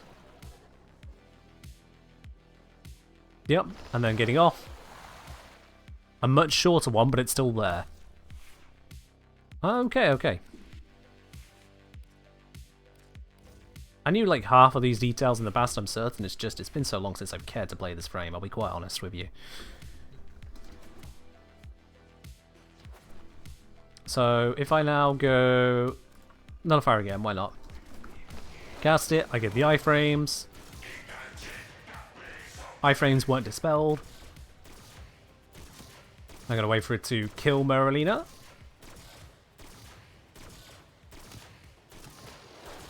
No iframes. Loyal Merolina does not give iframes either on decasting it or on it being destroyed. So there is that significant note as well. Not sure how significant it is, but it is there. From Aid DJ saying, long time YouTube watcher here, want to say thank you. English is not my native language, but your videos are easy to follow. I even watch them at times I'm on a Warframe hiatus. Hey, you're very welcome on that. I'm glad you enjoy the videos that little bit extra of the way I go through it. You're very welcome, and thanks. Alright. Atlas pointing out, you get 4 seconds summoning Merolina, and when not using Loyal, you get 1.5 seconds when Merolina is gone. Yeah. So there's a surprising number of changes that come in with Loyal Merlina here. You're no longer riding Merlina. You get the ability to use your primary and your melee while still having the damage reduction benefits. You can still stack up the damage, stack up the health on Merlina by taking damage during the invulnerability period, but you can't charge it up against nullifiers because their percent damage to Merlina is now gone. In exchange, the percent damage to Merlina is now gone. And then, yeah, just the end of Merlina no longer gives you that invulnerability window, that brief one.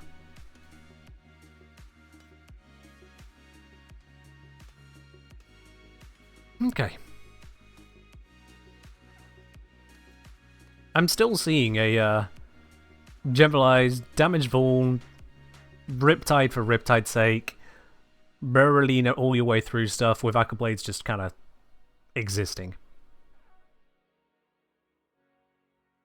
And because of the limitations of subsumed abilities, you basically are stuck with just either set and forget whilst on Merlina or use Loyal Merlina.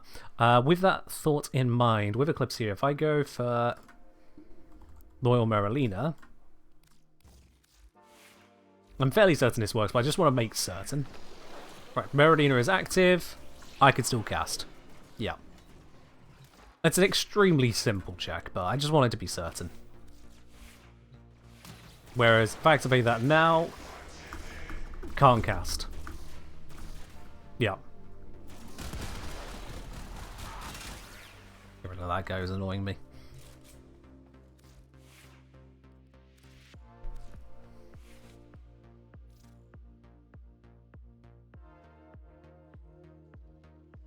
I just can't find myself to get particularly excited about it.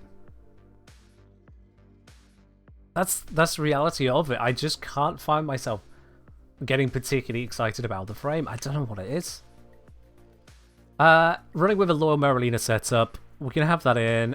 I'm not going to get any fire rate bonuses, so I don't get any benefit of that. That takes out, honestly for me, that was one of the most impressive bits, is that, oh look at this, you can now have insane reload and fire rate on a secondary. Combine that with Arcane Pistolier, you're going crazy with stuff. But it's still using Merlina, and takes away Loyal Merlina, which means you're dealing with that movement system.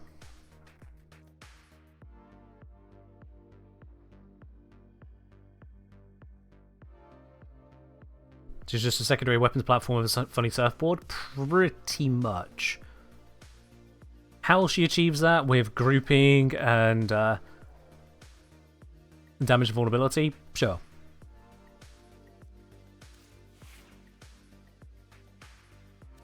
The fact that Arcane Pistolier doesn't work with the Incarnate mode of Incarnans is kind of sad, unfortunately. But you can still use other weapons for it. I believe the Spore Lace can still work with it. So if I, first of all, switch to the correct one.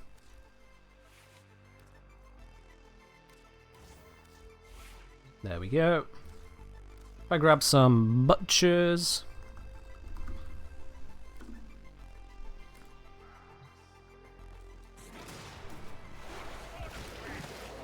Alright, so I need them to first damage it. There we go. Then I cast that.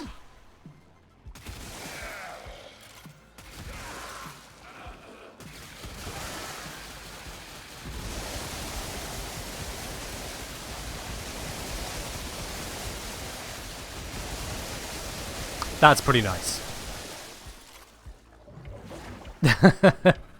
That is pretty nice. As I was saying, if you're using Incarnans, reload is still nice for them for form swaps. Yeah, you still got the reload and fire rate buffs, absolutely. It's just Pistolier that's not there. It's its own thing.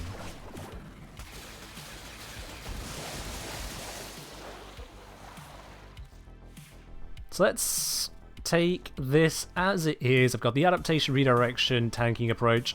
I've got Arcane Energize to keep her energy up. Not sure that's really needed with this efficiency. In fact, no, with this efficiency, that's just not needed. Let's get that off of there. Let's instead go for...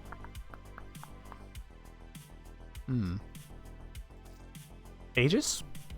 If I'm going for shield tank, why not fully shield tank? Sod it.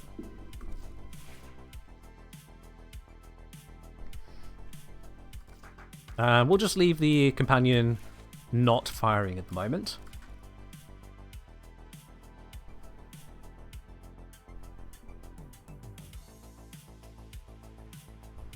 Let's drop us into a mission. Why not Circulus? Why not? Why Aegis over Barrier? So Barrier has a low chance of restoring the entire amount.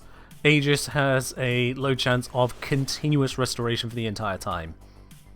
So Barrier is a low chance of maybe getting your shields back.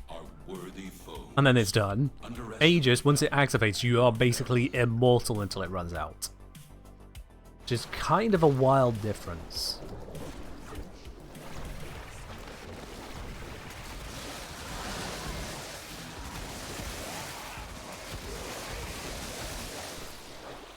Oh, of course, to activate that. Hurricane Neural Sentry is attempting to purge you from this place. Stand by for life support.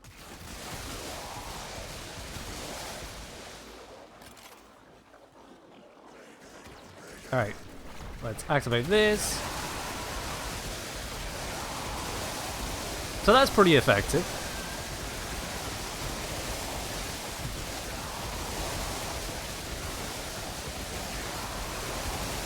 In general, I would say that is pretty effective.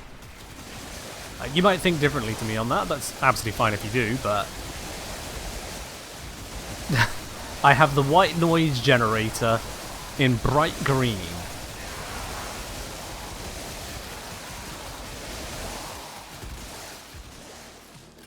So long as I land a occasional headshot kill with it.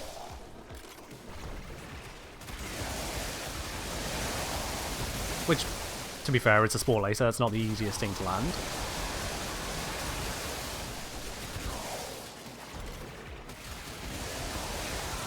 But once it is landed, yeah. Yeah, this is what the Compressor Prime wishes it could be, you know?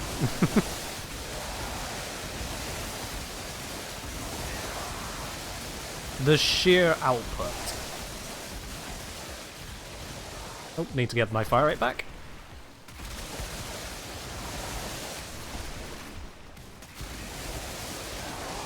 And there's the headshot as well.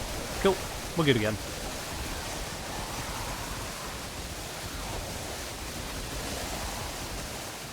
Secondary weapons platform. Pure and simple.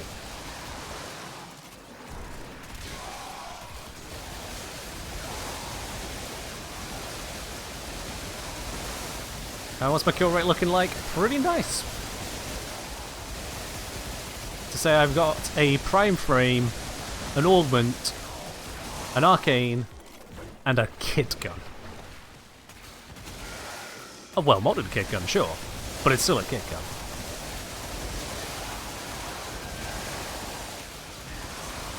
Also, yeet factor high.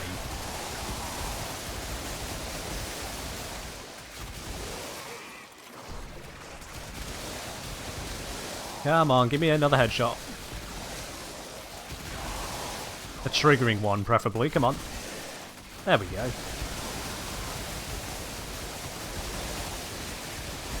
Yes, you do get vent kit standing when you do tricks on Merlina, absolutely. They get a holoreel of your mission gameplay, and they're like, that is sick! Clock it! Yeah, that's vent kits.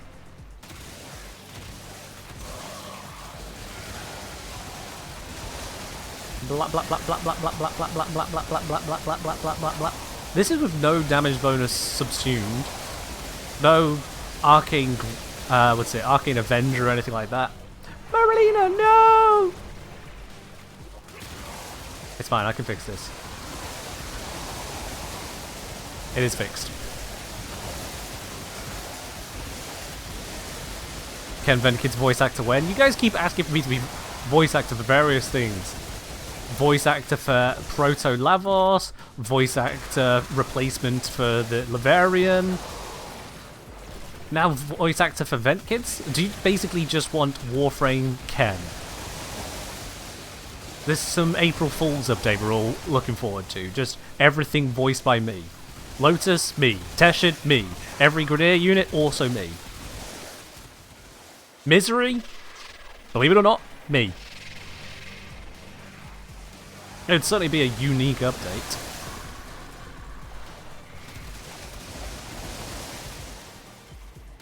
Why not Red? Make it happen. If you lot want to petition Red to reach out for a April Fool's Ken frame, then I can't stop you. Just maybe make it where they don't get tired of ever hearing of me again. You know, that'd be great.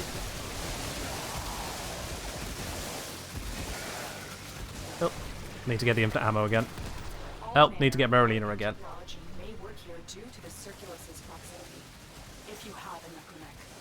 Come on.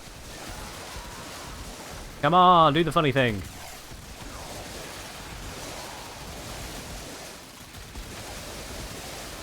There we go. Got the funnies again.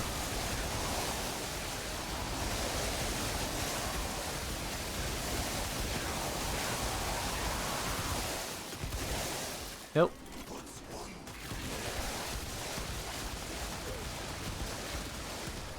Ah. It's not as effective when they have that bloody Protector Xmas right there, is it? Come on. They are draining their life support, and fast. Eliminate them.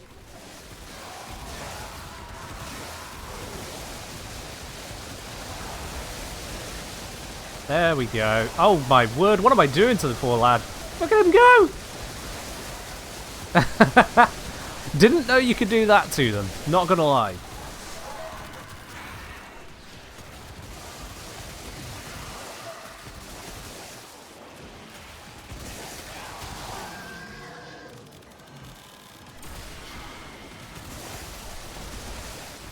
If the Jade Xmas could kindly not, that would be great.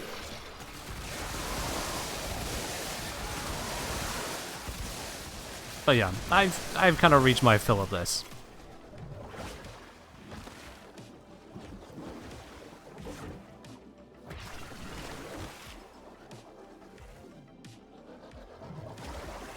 You'd love sound packs that replace Lotus mission control lines? I get you on that, yeah. Kind of similar to the announcer packs in, like, StarCraft, eh?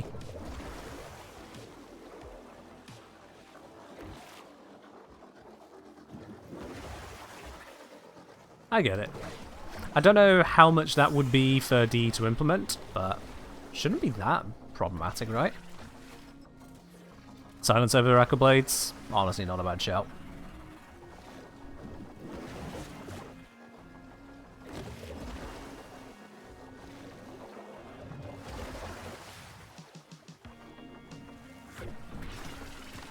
I just jumped over extraction.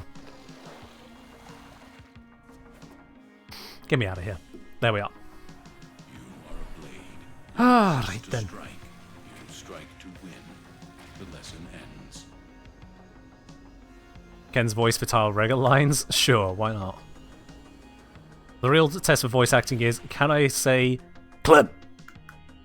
It's a little bit rougher than that. Club.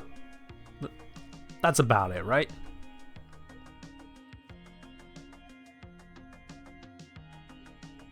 Somewhere around there.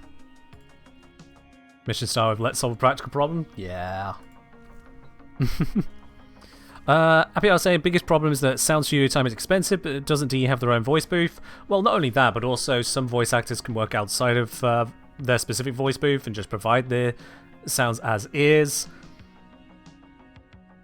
And you say it's expensive, but at the same time, if they sell the packs, that's supposed to make up the cost. That's the whole idea. You make something to sell it.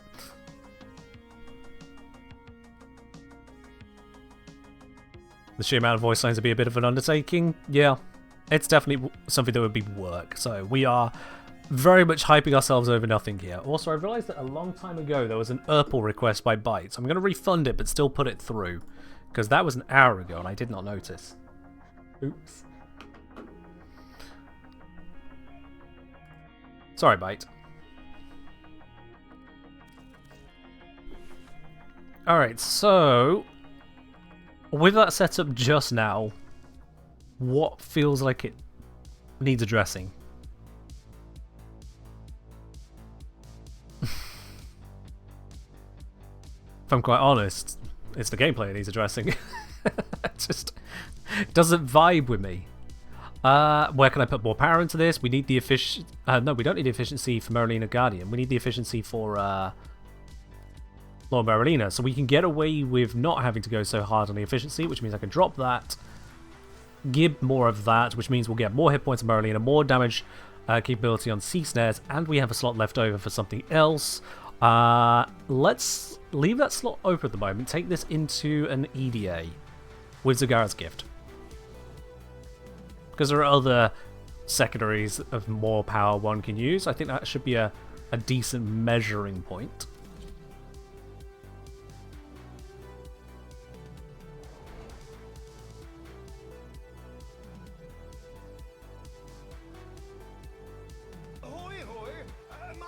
Yeah, I get what you're saying there, Kels. I get what you're saying. Hell, just having my microphone a few inches out of position changes how recording can sound for me, let alone time of day that I record. Let me know if I can help. If you ever hear my voice sounding a little bit deeper or rougher in a video, know that I recorded the audio for that before I've had lunch. Simply that. I can't even properly replicate just how deep my voice goes sometimes. If I've woken up a little bit rougher, if I've not had the best night's sleep, I nearly drop an octave. A little wild. Alright then. Oh, look at that, they're trying to give me levels. Ah. That reminds me, I didn't actually do it this week. What weapons did I get? Tigris, Tiburon, Simulor, Sicarus, Akvasto, Sestra, Pathicist, Volnus, Neferi.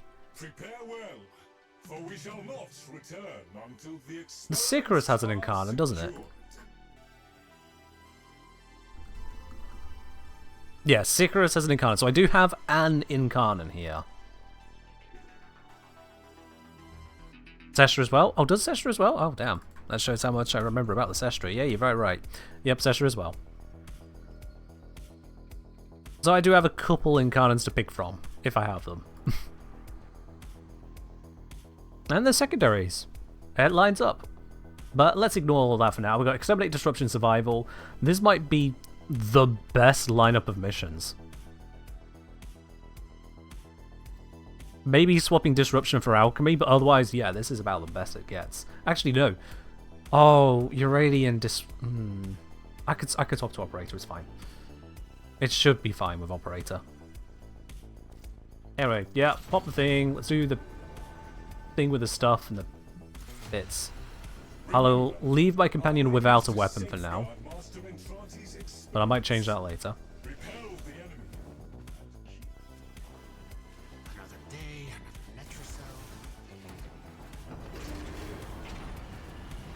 Alright. Let's get cracking on this. So, I've not picked up any of the negative modifiers. Don't fall off the map anyway.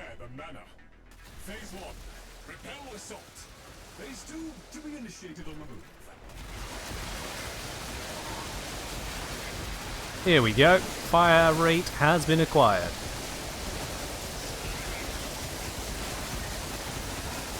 Yikes. Let's maybe add a little bit more vulnerability to that.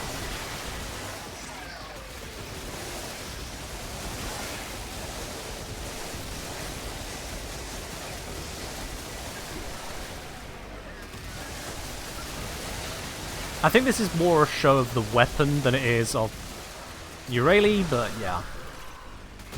Have some energy, please. Thank you. I am low efficiency now, so energy is actually a concern. One that I did not factor in coming in here.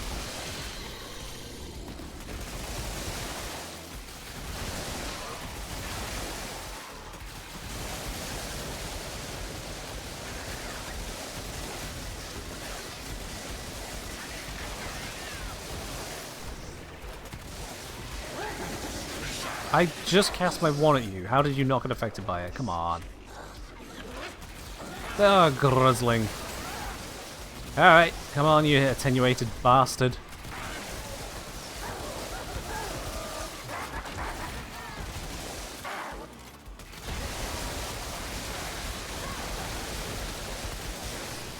Well, I'm hurting it. You're the main target. You're the one holding onto the key. I can see it right there, not key. Volker.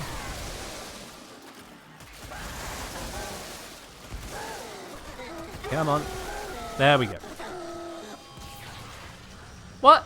Oh, son of a gun. Alright, bye Marilena. Hi Marilena. Gun, thank you. That was weird for a sec. Dispensary equilibrium from low efficiency. I don't think you need to force in a low efficiency approach like that.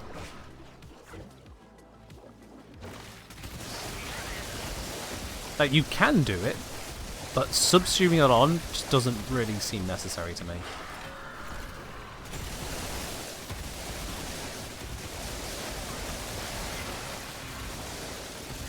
Yeah, I did not count as a headshot kill. Oh, gotta stop that. There we go. And I hate the lack of headshotable enemies in this mission.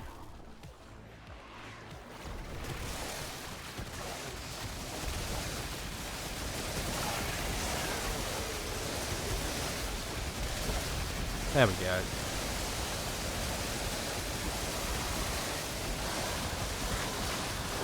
That's possibly the fastest I've taken that out. A weapon like this. It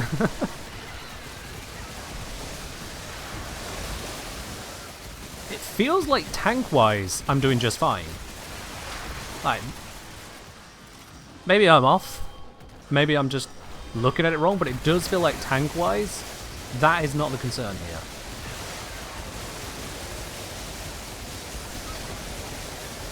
And that's even using a low tier weapon. This guy was gifted a renamed compressor? No, it's a renamed kit gun. It's a spore laser. Oh, that'll kill Marilena.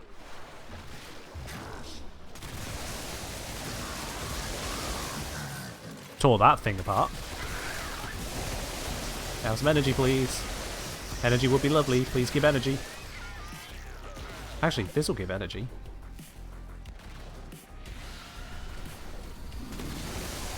Infinite ammo and fire faster? I didn't realize that's what it was going to give me. Well.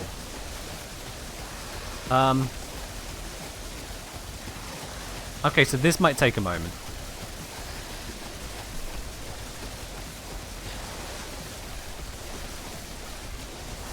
That...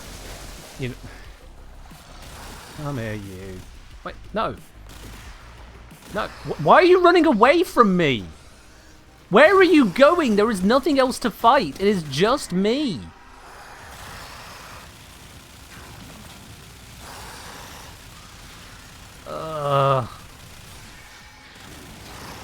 Well, there goes my infinite ammo perk, because it had to spawn one of these, and it keeps running away. It just keeps running away. I can't murder you if you keep running away. What even?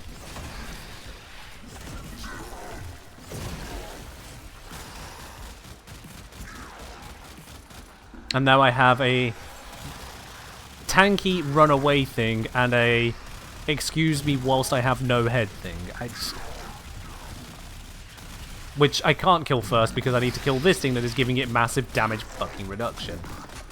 Whilst doing that! Please! No! It just flails and sprints off into the distance. I don't know what to do against that. Fucking jump scare.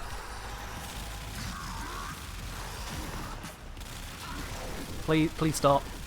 Please, I can only use this gun off of Marilena. It's still only at half health, and now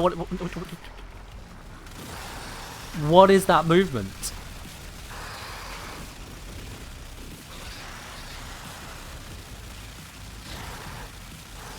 Is it actually dying? I can't tell.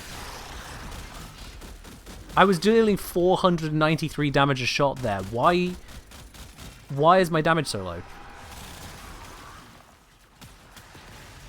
Ow. Ow?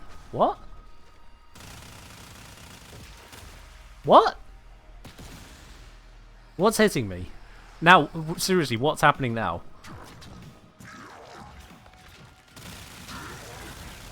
I'm really confused as to what is happening. I'm being instantly staggered the moment I kill something. I just want to avoid explosions. That's the thing. I'm spawning them away from me. They shouldn't be instant. And they weren't instant earlier. And this thing is still alive. Have I accidentally brought this thing unmodded? No, it's got the corrosive. I know corrosive isn't a good damage type here, but...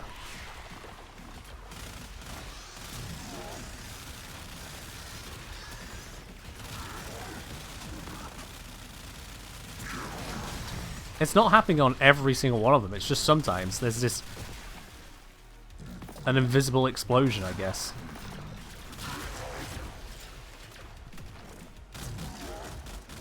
So this is not what this demonstration was supposed to be. Have I finally dispatched of that? No, it's just out of range. That's why these were suddenly taking damage.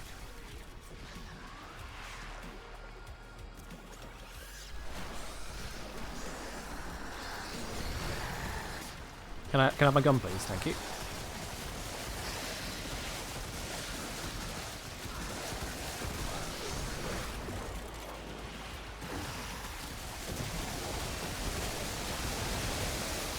No, no, no. What even was any of that?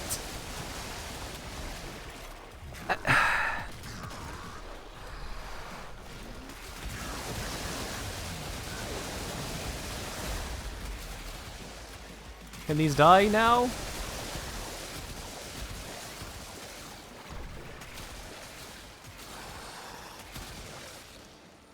Reload.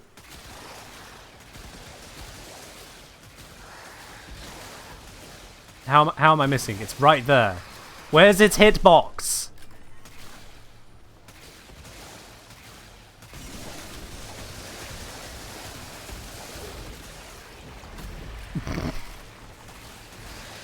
Please, just let me have the benefits back so I can shoot this thing. Okay. There. Now. For some reason, its mercy threshold was high, so we're good. Okay, back to your regularly scheduled programming. So this is what was happening until that one eczema spawned. I don't know what the hell that was, I'll be quite honest with you. I don't remember the last time I'd seen something quite so obscene as that.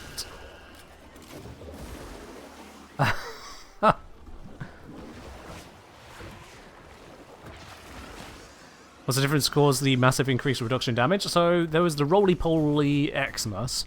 The roly-poly is a resilient unit in itself, although I didn't think it had damage attenuation of any sort. I think it's just resilient.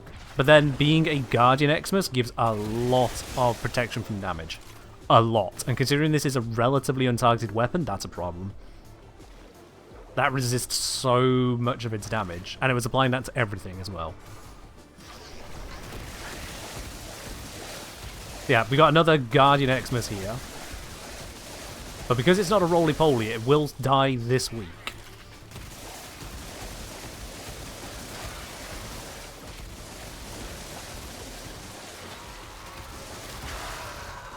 Yeah, it's giving them so much resistance to the damage of this. Like, more than it feels like they should be giving. That is a lot of damage resistance.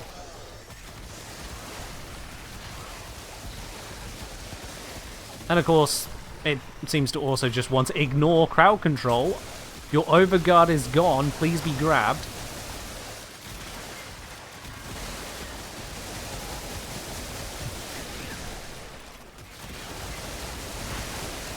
I just need to focus the Guardian Xmas and then I can kill things again. There we are. So with the Guardian gone, now here's a roly-poly without Guardian Xmas bullshit, and it's dead. I don't know why the Guardian seems to be applying this much damage reduction, because that is well more than 90%. I don't know what was going on there, but that was a lot more than 90%.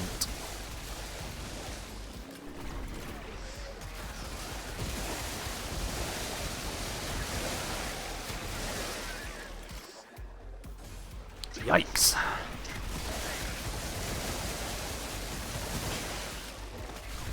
Because yeah, even against the more resilient ones where you're supposed to be shooting their arms off, it's not even close to the same.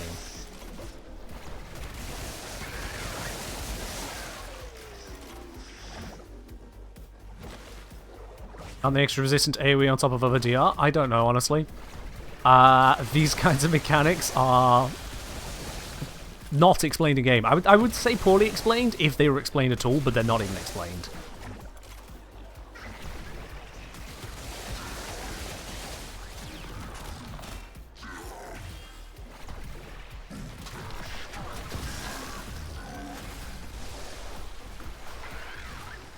Let's tank those explosions to soak up the damage. Use that for Merlina's sake. Looks like it didn't actually do that much. Oh well. I can't headshot any of these because the arms don't count for a kill. Or you. None of these are headshotable.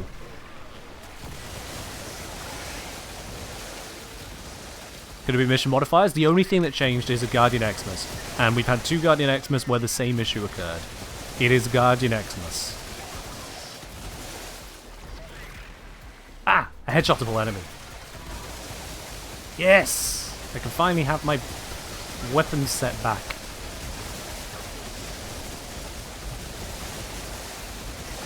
Okay, so that Blitz Xmas is kind of resilient as well.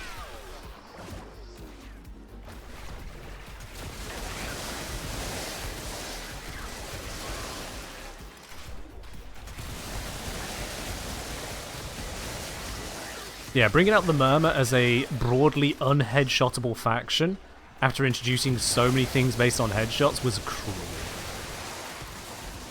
It is just cruel. They didn't have to do that. They didn't have to. But that's what they went with. I don't have the energy to keep doing this. And I don't need Warframe energy. I've done enough here. What did we actually have on this? Enemies take 90% less damage from non-weak point hits.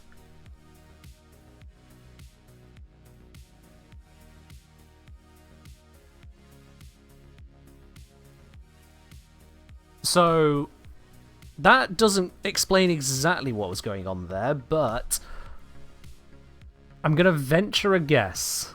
This might be completely inaccurate, but I'm going to venture a guess. What if that is additive with Guardian Xmas bonuses?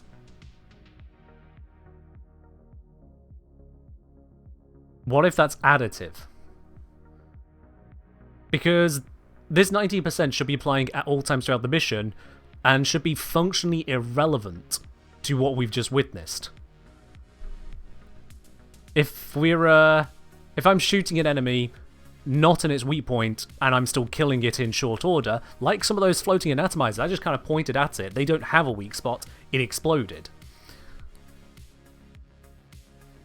But if you then combine that 90% with Guardian Xmas and it's additive rather than multiplicative, if that somehow happens, then it would be taking 100% less damage from non-weak point hits, leaving me with just the direct hit damage.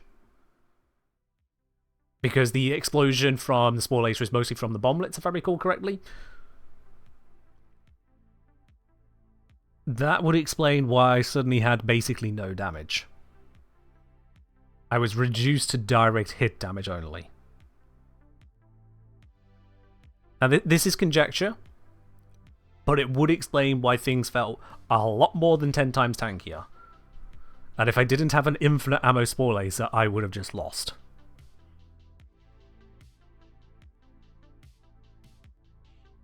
Also explains why the, Burston was doing sod all, because a lot of the Burston damage is on its AoE.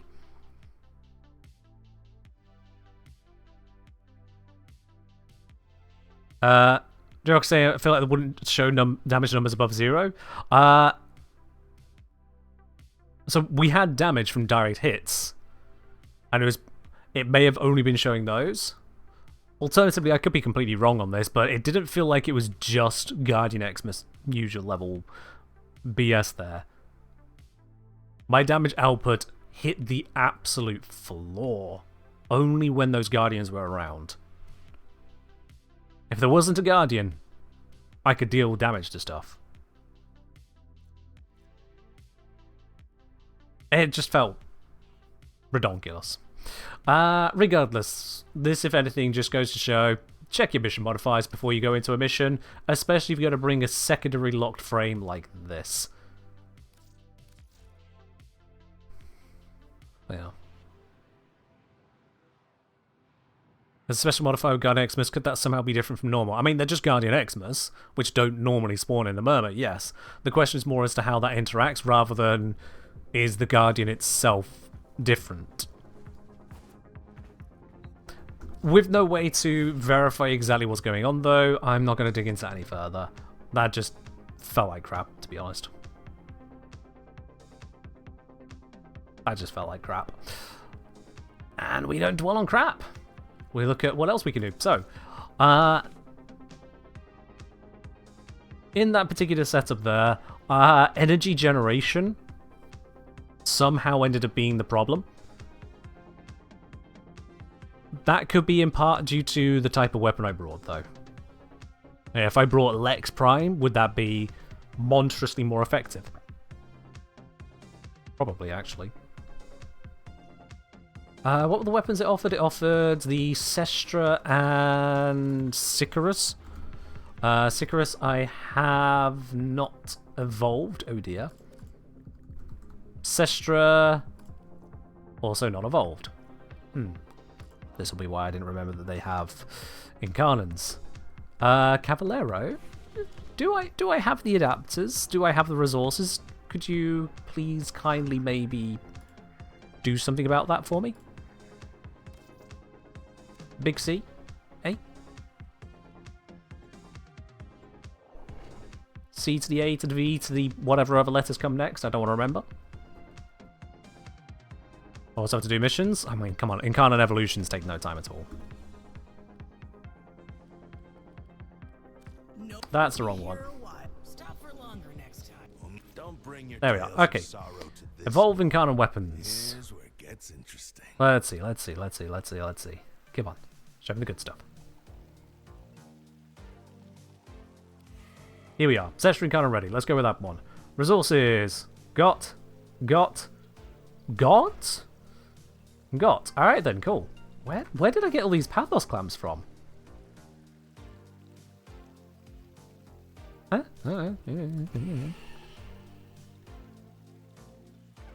There we go. Cool. Complete a solo mission with this weapon equipped. Wow. Much challenge. Feeling So hard. creative? If you die, I got dibs on your stuff. The arcane portals in Duviri give powerful slams. Whilst true, I don't do Duviri. So, where have I got the clamps from? I ran out of clamps, and I don't farm extra clamps. I've not had a reason to do Duviri enough to just obtain extra clamps. So, yay, just what? Drops for 68 clamps? Those are some generous drops.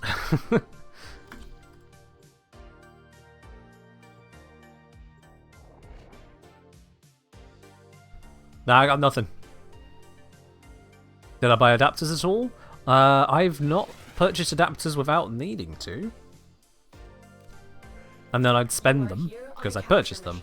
You must find, capture, and extract our Still not sure.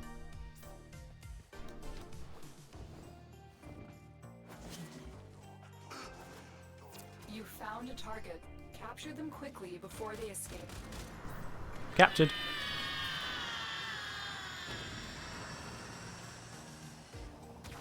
Mission complete. The captive Ha. has been escorted to the extraction point. Well Hold on. done. Might as well grab that on the way through. You never know. Sometimes it's nice to have an Argon Crystal, so that you don't have an Argon Crystal.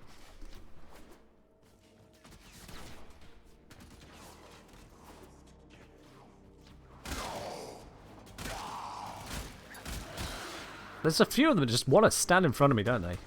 I don't have to shoot them if they're not stood in front of me, but if they're going to stand in front of me, I've got a direction to travel. Okay, that one just got in the AoE of the slam. They didn't even technically stand in front of me, that one.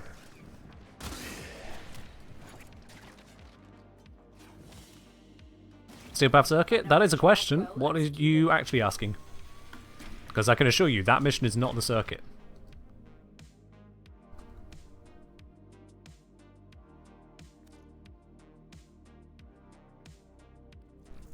Okay, so. Evolutions. Let's see. Increase damage on shield overguard break. Extra crit damage for 2 seconds. Or with armor over that. Well, we're not going to be armor right now, are we? What's next? Kill a bunch of enemies with the incarnate form. That should be easy to do. Should probably mod it. Yeah, I should probably mod it.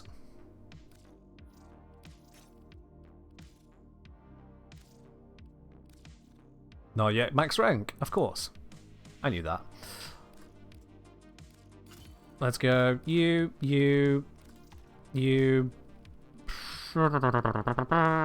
Deadhead, why not? You. Incarnate form. Oh, it does crit. Okay. Let's take you off, actually. Go with you and...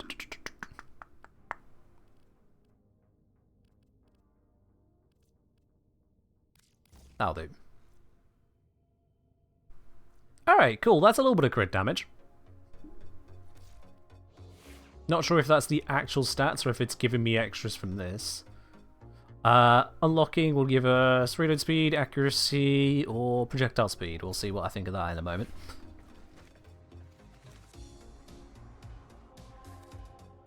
Let's go up here. This should be a good enough place to train it.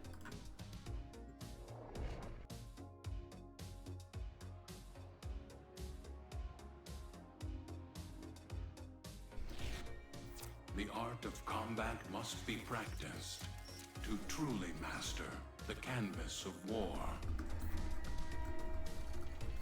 Life support has been cut off. You're stuck at the end of a code of confrontation, perils on in hand. Oof. Hold on. I'm sending auxiliary life support. Charged.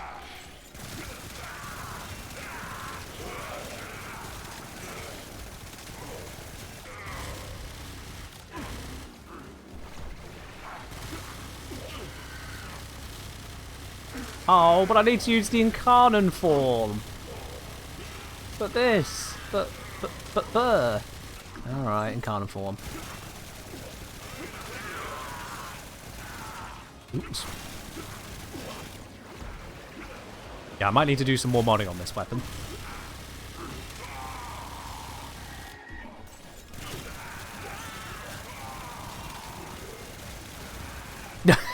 It's just stupid. I have no energy. Shit.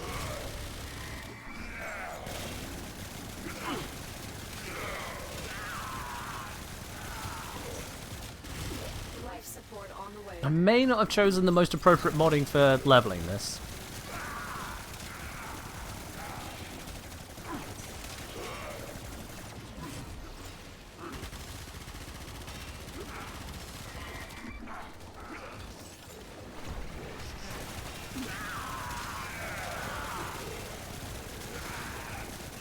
There we go. Oop. And... Buh. I delivered a life support capsule to the area. Activating it will buy you more time. It's a shame we never got an arcane pistolier for primaries as well. Or even just snipers.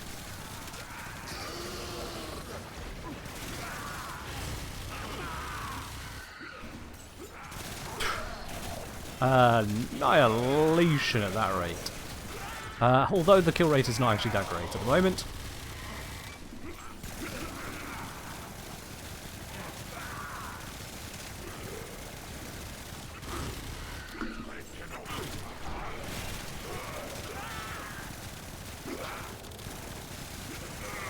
I'd like to think that I could kill my way to 5 minutes, but I don't think I'm going to manage that.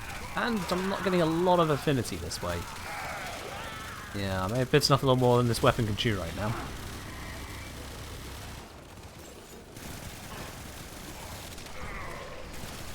Life support incoming.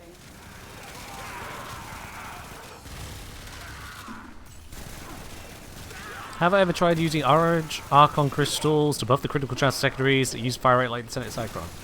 No, I have not really focused on that. Why do you ask? You are running out of time. I am running out of time, aren't I? Let me through, let me through, let me through, let me through, let me through. Another Thank you. life support capsule is now available.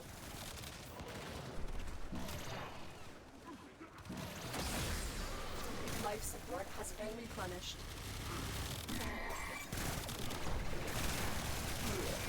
Let's just maintain as best as I can. Get to that 5 minutes. All I need is the 100 kills with this incarnate form, which we're nearly there.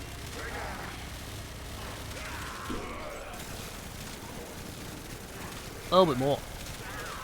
There it is.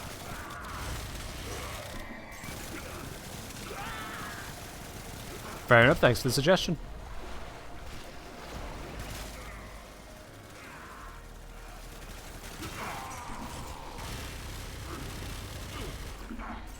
Oh look, we've got Mania on the way in. Mania, what do you make of this obscene little gun?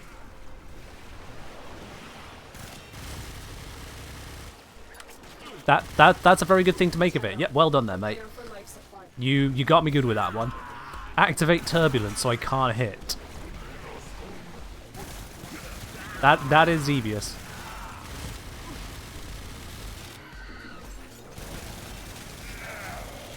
There we go. Now he's dead. The crits are doing their work there.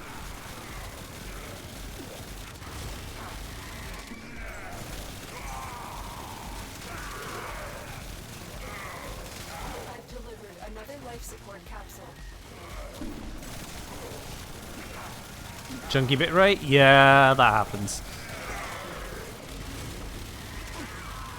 Yes, Berlina is an active ability for vulnerability during operator. Good news is that Berlina should die before you. 30-second warning. Yeah, let's get a little bit more life support and then go for the exit.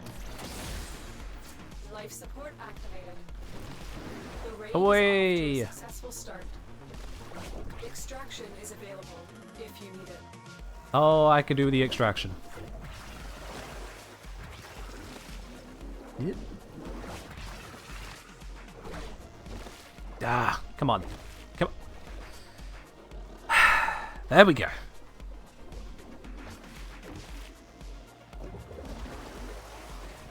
Door opening too slowly. Bounce off terrain. For a capsule. And I'm there. There we go. As you conquer the foe, Berlina gives 90% damage reduction, yeah. Critical life support levels. 90%. Extraction is Does a bit of work.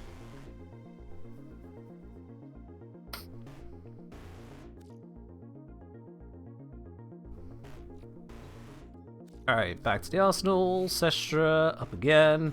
What do we pick? Honestly, I was feeling the projectile speed there, so I might go that, yeah. Now we need to kill 30 enemies without reloading. Oh, that's very doable.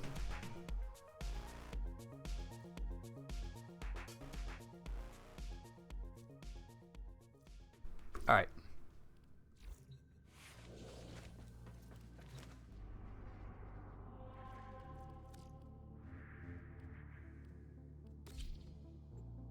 This should be over in a jiffy.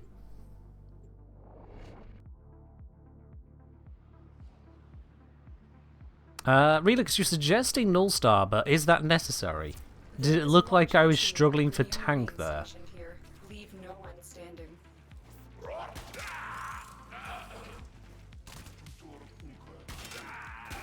It's not even headshots, I could just shoot them.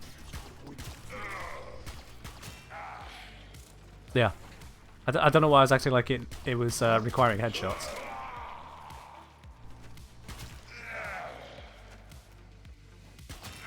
Also, fun fact, this challenge can be cheesed. if you find that you need to reload, just abort the mission. Once you load into the mission again, you haven't reloaded, you've just got more ammo. So it doesn't count against you.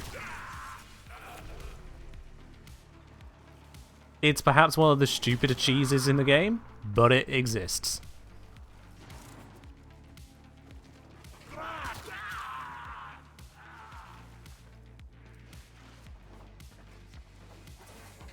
And yes, I have verified it does actually work that way. Do the kills need to happen with the Sestra? Good question. Let's go find the next enemy. None of the scanners have detected you.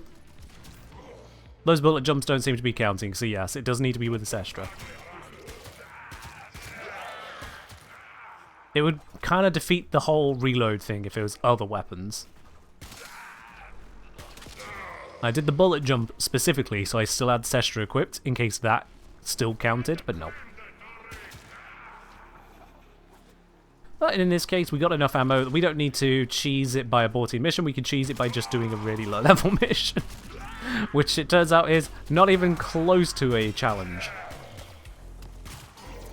In fact, I still haven't reloaded. Another successful mission. Find extraction. It's implicit in the description. I mean, given the way that Warframe is, it's not so much implicit as just they forgot to mention it. Because Warframe can be very particular sometimes and very unparticular other times. It's the sea. See, you know how it goes. If you're a regular, you certainly know. Does Synth set trigger a failsafe for that challenge? I believe it does, yes.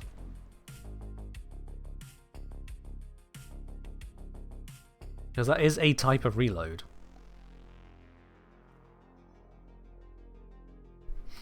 Okie dokie then. Let's see about the buff. There we go. That'll make it stronger. And with that then, it's still missing a whole bunch of mod slots. It needs leveling up to get fuller power out of it, but it is still an incarnate, so it should be able to get some work done. But let's see about getting this leveled up nice and quick. Now, with this amount of damage, there is a way, but I don't know if it has enough damage for this way to work. Bearing that in mind, I'm going to switch out of Uredi real quickly. Let's go with Lavos. And let's make this Lavos really high duration for a moment. So I don't need you. You know what, actually? Fuck it, let's just put that back on. I've already got the high duration. This is a high duration. Oh no, wait, I do need to remove some bits here for other bits. You off, you off, you on, you on. There we go. I wonder if this will work. It shouldn't. But let's find out.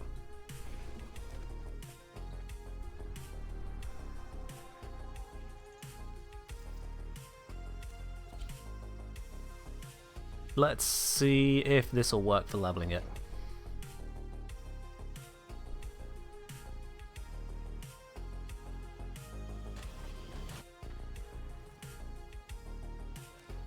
Got something. Sorry, Konzu. You're just a useful teleport. There is no teleport to door. At least I didn't see one. Well, let's see about leveling up this weapon real quick. There we go, got that running.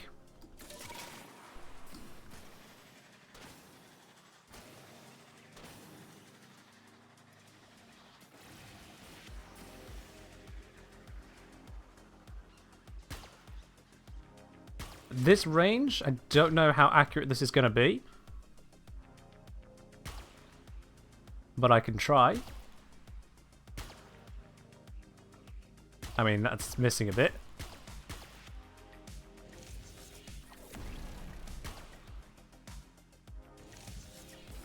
There we go. We come over here. Where's the Xmas? Looking for an Xmas. Zeros, thank you very much for the raid. Welcome, welcome, welcome all of you over there. I hope you have yourselves a wonderful time. I'm just quickly leveling up a weapon, don't mind me. Where's the Xmas? They should be around here. There's usually one. I don't see it. Well, that's a little frustrating. Get the stealth kill on that. I'll just blink over this way. There should be an Xmas over here as well. Let's see.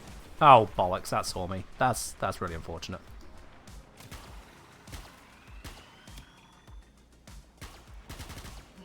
My favorite ghoul is... Yeah, let's just move away from that. That didn't work. Okay. Here we go. Darkened Pilot. Good, that worked. That's our Xmas. Let's get to that last. Got him. Right then.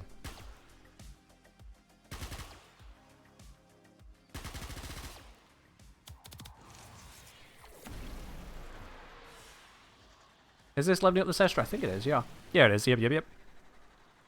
And now over here, I don't think they have an Xmas at daytime, so... Oops. I shouldn't have killed him. I just lost my bonus. It's fine. 1, 2, 3... Fuck, that's shooting at me. Hey, that's it. Not be hitting me? I never like that. I never see what actually takes me out. Is it you?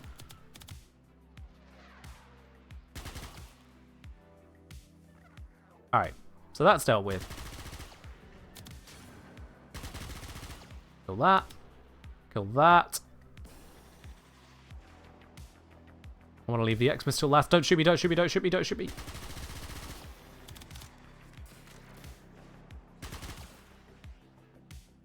Xmas. Oh, I'm going to run out of stealth bonus if I don't find something else. I'll shoot the Xmas now. How are we doing? 26. Need more. There was the camp up this way.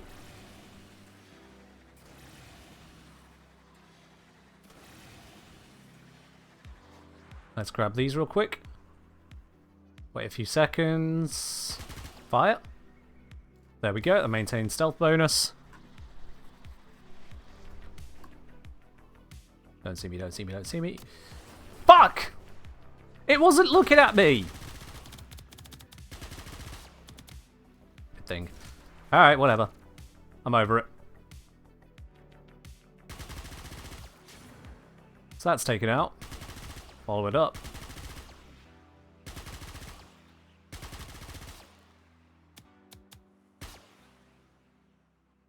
And then the Xmas unit.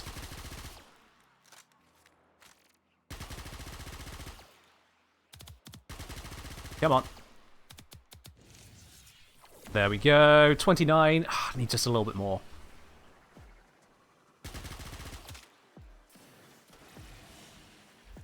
Just a little bit more. There should be another camp over here. Wait a few seconds. There we go. Got it. Alright. Leveled up. It wasn't the fastest because I screwed it up there, but that's fully leveled. Whew! Alright. So now I know that that also works with crappy little weapons like the Sestra for such long range work. This isn't new tech. I think No Sympathy has done a video on it. I think some others pointed out before, but basically, if you're really high up, you can maintain stealth bonuses and farm the Xmas that have semi-guaranteed spawns. And just get a load of affinity real quickly. Now I can properly address Xenos here. Thank you very much for the raid on in there. Much appreciated. You caught me in the middle of that here. But it's all good. Welcome on in. Hope you've had yourself a wonderful stream. With that, I can now start formering this. Works as Samara scans too. Valid point. Valid. Let's slap one of these former on. I'm getting a little bit low on former. Why wait a few seconds before beginning to fire? So you need to be around the enemies for a few seconds for them to finish kind of loading or something. And it's after that few seconds you can then actually get the stealth bonus. If you do it in those first couple of seconds after them spawning in, it doesn't count as a stealth kill, but you've still got a kill, and therefore you lose your stealth bonus. It's a weird one. It is a weird one. Alright, let's swap that out for something just a little bit more potent. There we go. And now let's load it up again. I'm just gonna do this to rapid level it here. As long as I can do it more correctly this time, I'll be alright.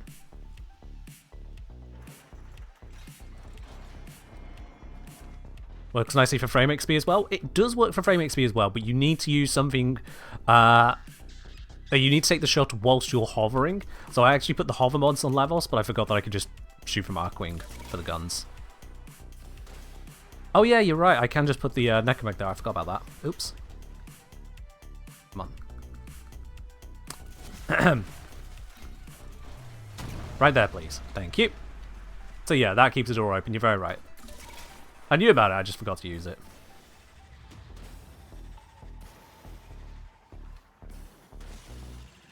Alright, should be high enough up over here. Then go over the top of them. Yep, they're unmoving. That is good.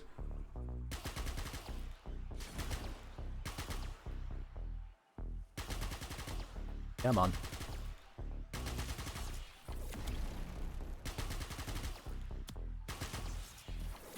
There we go. Move over to the next area. Wait a few seconds whilst I look for the Xmas. Xmas should be, I think, here, isn't it? Yeah. I can't see it.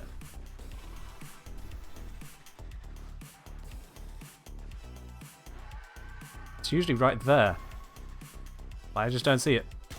Let's just get a kill to maintain my stealth bonus and move on to the next location.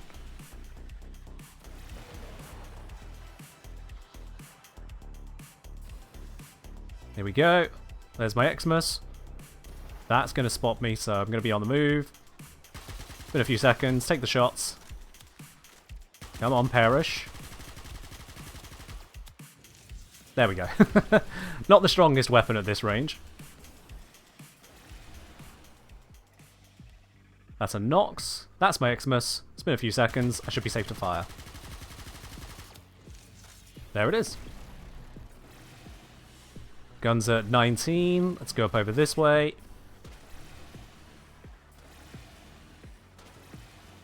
Here we go. There's my Xmas. Wait a few seconds. That should be enough. Beautiful. Guns at 23. That's a Nox. Come on, where's my Xmas? Is there an Xmas over here? Not seeing one, actually. So I'm just going to get a kill so I don't lose my stealth bonus. But yeah, I'm not seeing an X. Oh well. Cycle down over here. There's a... I got shot that quick? What by? Yeah, alright. Take out these turrets, they can stop being a threat to me. My stealth affinity bonus. Let's take out some normal NPCs. They will get me my stealth bonus back.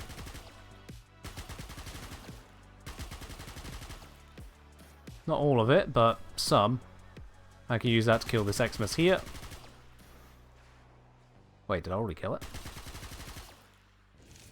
Shoot, my spread might have accidentally killed it. Yeah, we're at 24 because of that loss of stealth bonus. Oop, a little too early on the blink. Wait a few seconds. Unload. Come on. I know it's long range, you can hit. Before the stealth bonus runs out. Ooh, just in the nick of time there. There's a group over this way, yeah? Yep. Where's the Xmas?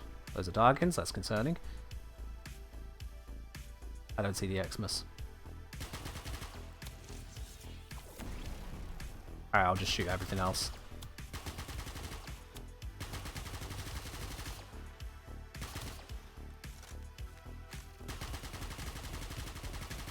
If they could die, that would be nicer. Ah. Yeah, this is planes leveling through stealth. It's just, this gun is not ideal for it because it's really inaccurate and slow travel time. And I'm not used to it. This doesn't have Xmas.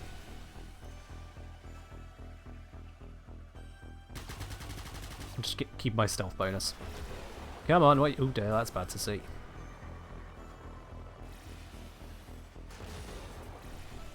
Xmas over here? I've been shot. I got shot instantly. I don't even know where from this time. And now the entire camp is alerted. Ah! Would it be faster by now to run ESO? Sure! Danton, how quick are you at ESO the first time you did it?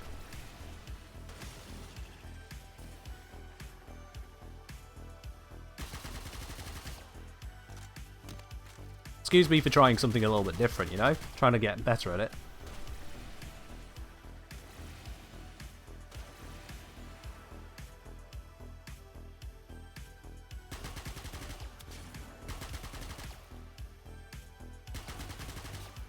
There we are, got some stealths.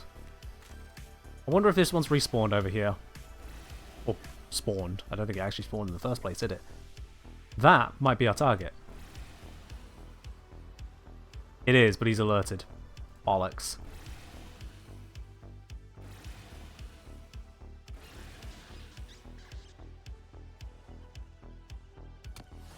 Yeah. I've ruined this run. Oh well.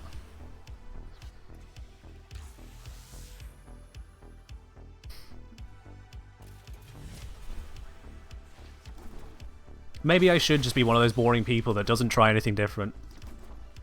You might be right. Cheers, Alsu.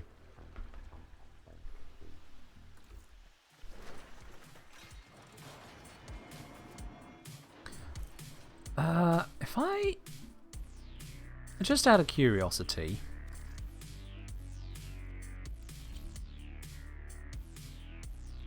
I can use that. That might work. Or at least make this a little bit more reliable. I only need a couple levels right now, so it's not going to matter that much, but yeah.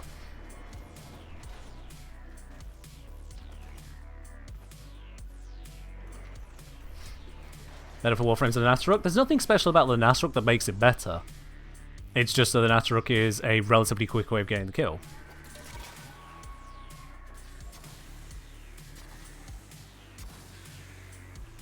Struggling grinding MR, so wondering if you guys have any tips.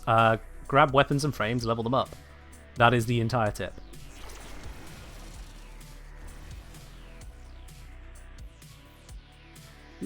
Alright. Where's the Xmas?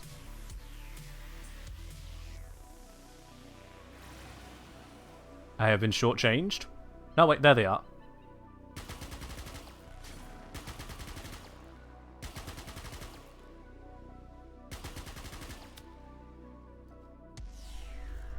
Kill. Partway there.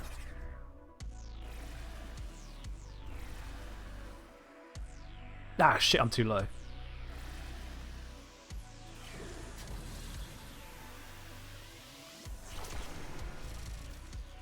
Wait a few seconds. 1, 2, 3. Good, maintain stealth, and... that should be level 30. Yep, there we go.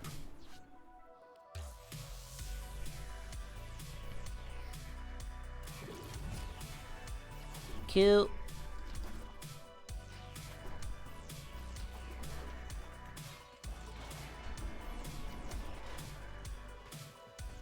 Why is the pattern looking so different now? Honestly, I don't know. I haven't looked into the pattern of the weapon or its consistency as yet.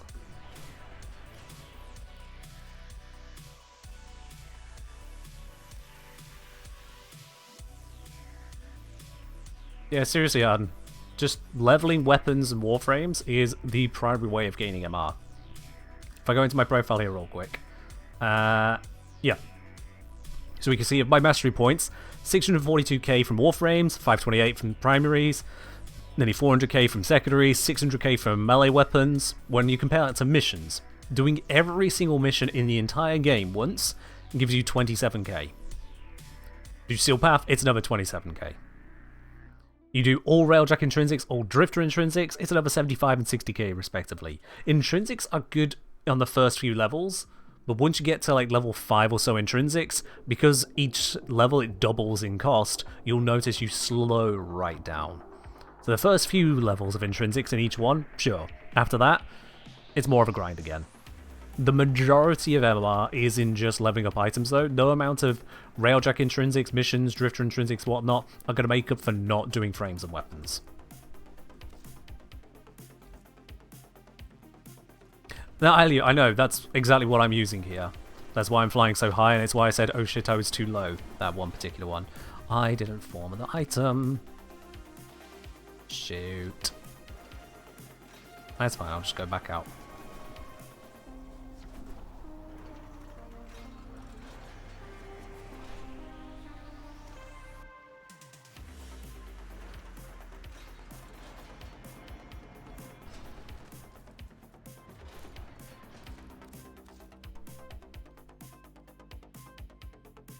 Yeah, Flo, I have the opportunity to do something really silly and really malicious right now, now you've just said that.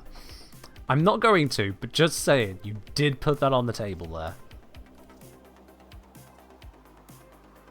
Am I working on LR5 actively? I'm not working on it at all. When I get LR5 will be a matter of coincidence.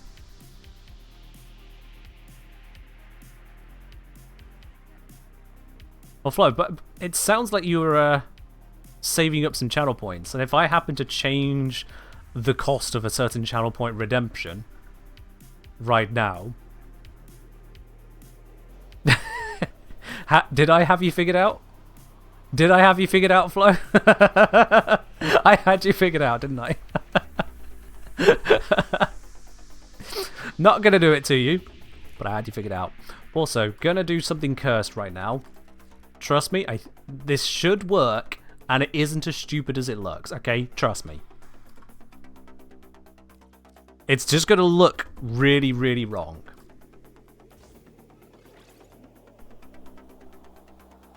I know how stupid this looks.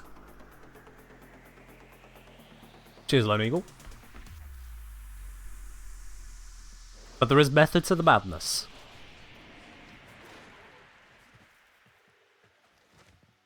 Preparation on Lavos. Let's see if it has the effect that I'm hoping for. Not as much as I expected, I'll be honest.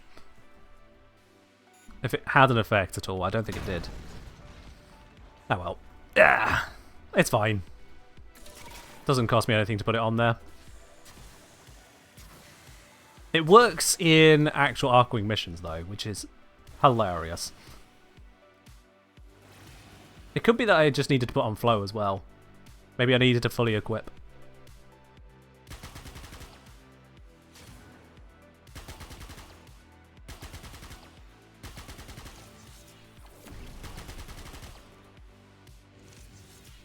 That's one done.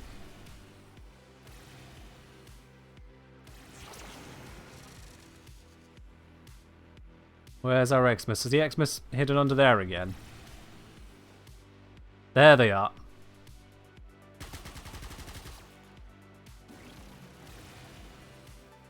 And we blink our way over here.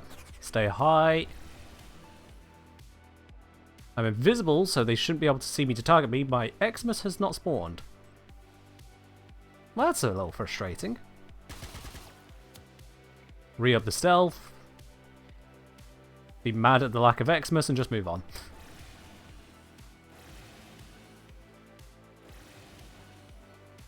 Shoot, I'm too low. Ah, I keep doing that. Still not used to it.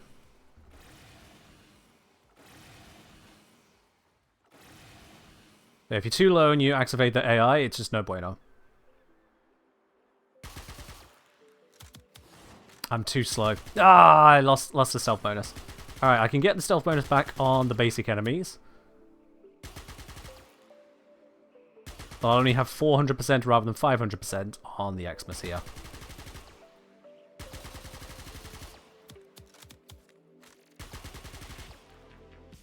There we go. Move over to this spot. Do we have an Xmas? Yep, there it is. Wait a couple more seconds. Just be certain.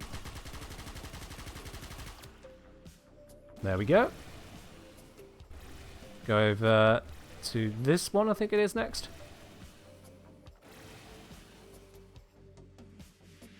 Wait a few couple seconds. Got it.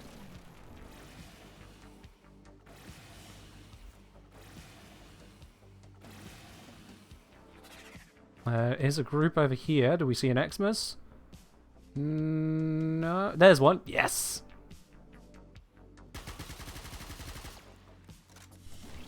Level 28. One more will do it. One more Xmas will do it. Hey, Flo! Flo! Alright, give me a sec. I will have to address that properly in just a moment. I will have to address that definitely very properly in just a moment. Just give this a couple seconds. There we go. Max rank. 3 minutes. Kengineer! Oh my god! Wait, are they here? Good enough. Kengineer. Hi, then. Flo with the 250,000 spanner redemption. Absolutely a huge saving up right there. And, oh, as I shake my entire desk. Flo, let me just... I know they're in this drawer. Did I move them? I have. Okay, there's 3 places they could be in after the move. Sorry.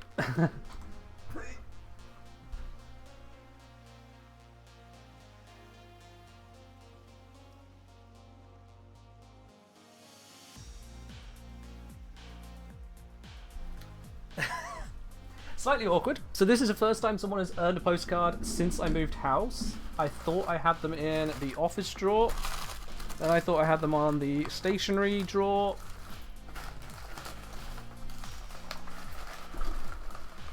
This is really anticlimactic right now. I do apologize. No, it's not in the...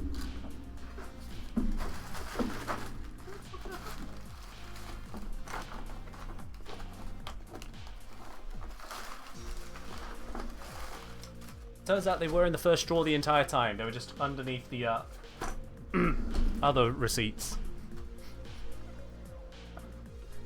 Right then. Flo. With absolutely no interlude that was embarrassingly long digging for stuff. This particular postcard right here, this is your one. We'll discuss the details after stream. We'll arrange that for you. Exactly what you want on your postcard, and exactly where I'm sending it, of course. But that postcard, it'll be coming your way. Is that a snake sipping tea? It absolutely is. It is a snake sipping tea from a blue mug while stirring a spanner spoon with its tail. That is the snake with its mug of tea. It is also the same snake, by the way, that is on some of the mugs available on the merch store. !Smart merch if you want to get access to that. You can get the mugs on the merch store. You can get the shirts and apparel that way. You cannot get the postcards there. You cannot get the postcards there. Yo! Eliu with the 5 gifted subs out to the community as well. Much appreciated there. That's going out to STMSI, because there's no way I can pronounce it as a word, to Sias Onyx, to ColdGamer13, to Helmidon, and to Kerp527. Eliu, thank you very much for the 5 gifted subs. Much appreciated. Cheers on that. Was it always on the postcard, or did it used to be the Kengineer logo? It was always that on the postcard, Flo. I have not had 2 sets of Kengineer postcards done up. The Kengineer logo is on the back of it, so there is also that there. But the main front is that. That is the Kengineer postcard. Absolutely. I think someone asking, does that mug of tea have dairy in it? Nope. No. No, you can see... Well, you won't be able to see because bitrate on Twitch and whatnot, but it is visible on there that it's not a milky tea. This is snake-approved tea, don't you worry. The snake is safe. The snake is safe.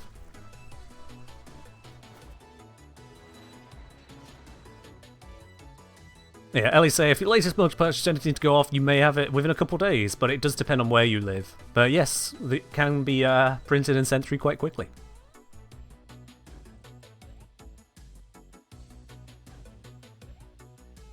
Fair do, Flo. Well, you pop off whenever you need to. I'll send you the message on Discord, because I know which Discord account, of course, is yours, and we can get that sorted out. Absolutely. Well earned. Thank you very much for being around long enough to earn 250,000 channel points. That is a huge amount of channel points right there. Much appreciated, Flo. On that note, I still need loads of... Oh, God, this incoming with no polarities is pain. Pain, I tell you.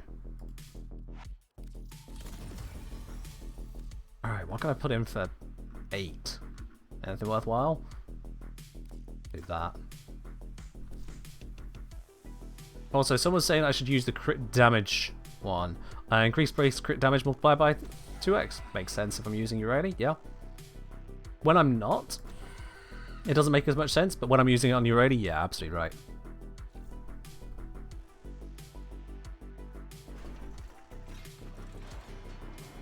I didn't miss the message. I know it was a moment or two ago, but I didn't miss it.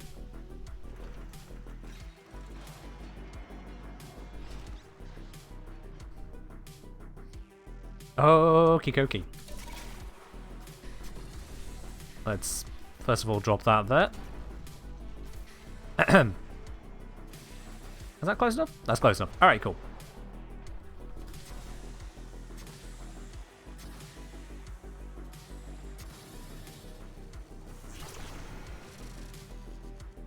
Alright, these guys are not active. Excellent. You really going to tell me that first one did not hit?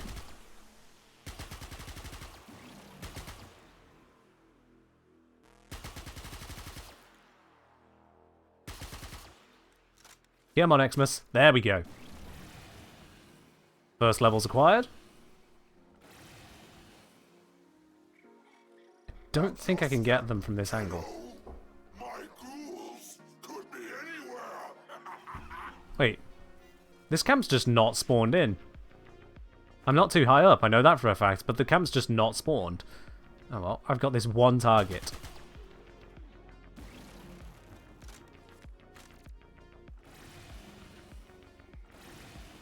Ooh, don't go too low, don't go too low. 1, 2, 3, fire. There we go.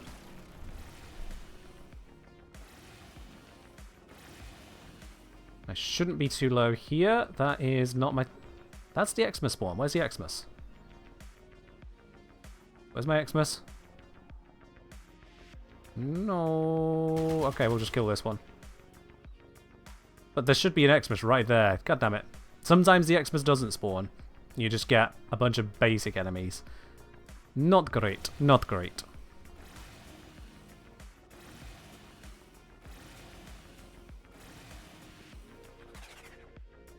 Slightly mistimed that, but it's fine. Here we go. In range. 3, 2, 1. Open fire. Die. Oh, I think I got that just in time there. Woo.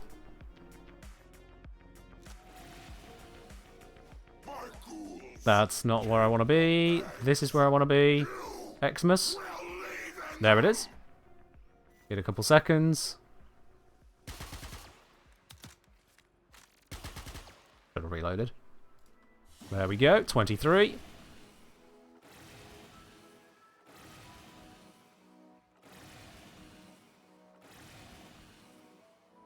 I've lost my position. That's where I wanted to be. Alright then. Xmas unit. 3, 2, 1. Should be fine now. Yep.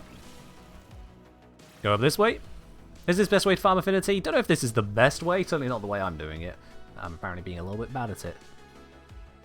But it is an effective and different way of doing it. If you get really good, you can apparently level up a frame in 23 seconds. I've seen the video evidence. I don't need to keep hiding under invis like that. Come on, spawn in. Where's my Xmas? Where's the... I mean, 2 different Xmas didn't spawn.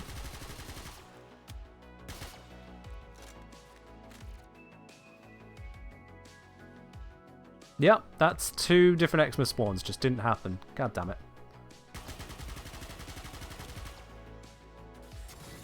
That is frustrating. Where am I seeing stuff? Down there. There's an Xmas. Wait a couple seconds. And fire. Max rank. Cool. There we are.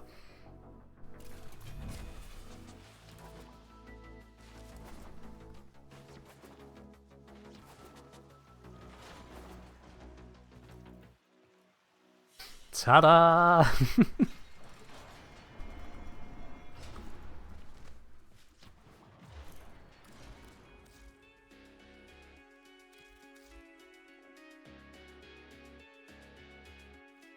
Okay, former next. Let's put one over Prime Target Cracker. There we go. And sod it, let's just put the radiation mod on there. I can't bother to think about the modding right now. This'll just do whatever it does. The whole point was just to get that level for a test with Urali.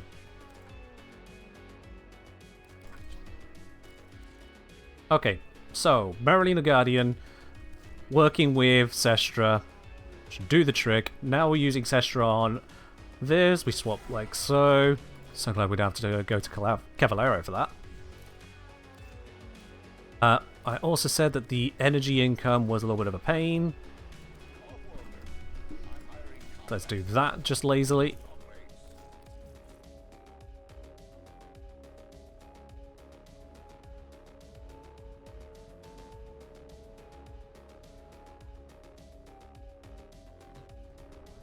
Okay, and then we head on into Deimos. Sanctum Anatomica. It's again going to be against enemies which have problematic weak spots. I'll never get over that. But it's fine. If anything, that just makes it a more legitimate test. I'm ignoring all of the other modifiers and challenges now. It's just a case of seeing the capability of Urali here. Also, these colours do not work well in this lighting. The very harsh lighting throughout this area is a little painful for that. Incoming assault. Respond and repel. Situation evolving. Expect updates. Move.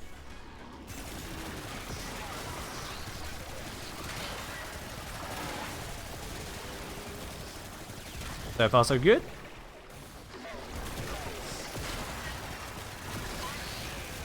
There's the fire rate bonus.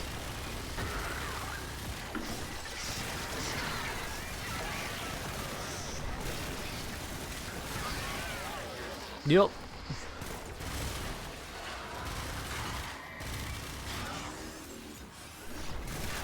Rapid reload to switch forms, and then just continue the firepower. The real test is when we get another one of those Guardian Xmas.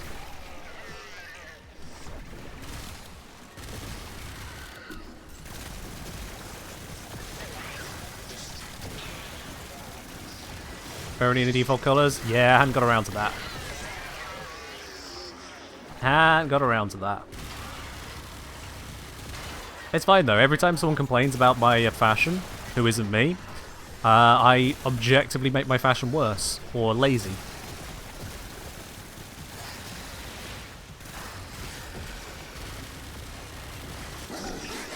I'm not here to be a fashionista, I'm here to solve practical problems.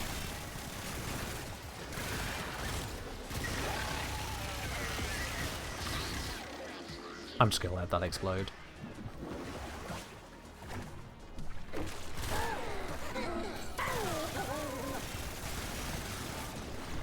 Can I grab it with that? Oh, I can.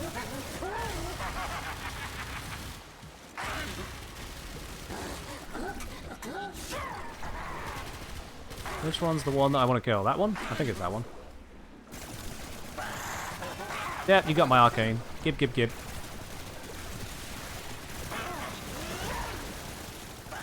Give me my arcane. Thank you. Back on with the mission. What build are we going for on Urali? Multiple builds. It's just a case of trying them out. I have spent a lot of time today on not Urali as well. Things came up. Like the bloody Dedicant. Getting that.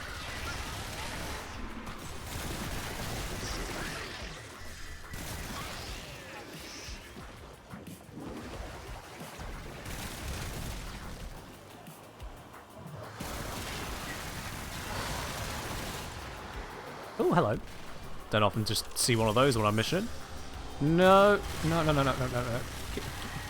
Get.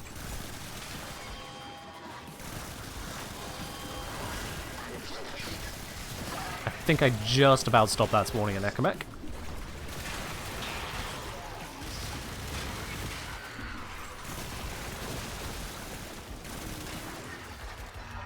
Call to prove fashion? Well, fair enough.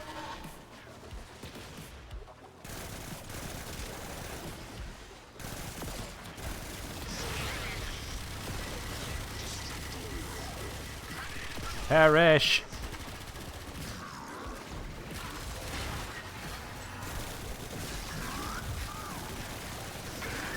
It's the fact that their weak points... weak points? What the... Wow.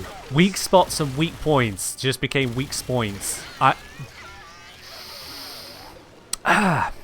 We don't call it Warframe for nothing. It even affects its creators. Anyway, the thing with the weak spots that really bugs me on the Culverins is the fact that they blow up. So, once you've shot them a couple times in their weak spots, they're no longer weak spots. And so they go through this self-destruct animation where they end up not being killed, they just die. But you can't really do anything about it. If you're weak point focused or you have a modifier that is limiting you to weak point damage, they just go, nah, but nah. Stop. Even if there is a tiny weak spot left somewhere, it's just not functional.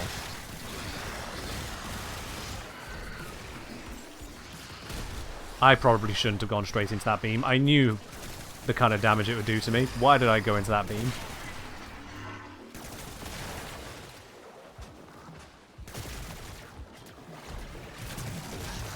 They're now weak points? Yeah. If they vanish, they're weak points. That's what they are.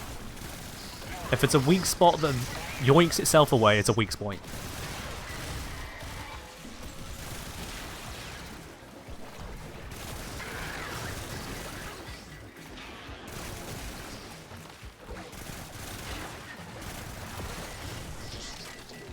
So, aside from just single target is single target and those ways, the actual Urali side of this is honestly handling fine.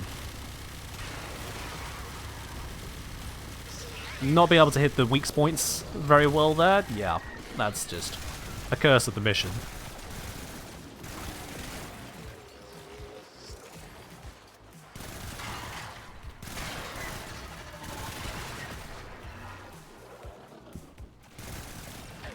Maybe after destroying the weak points, it should just make the entire hitbox into a weak spot?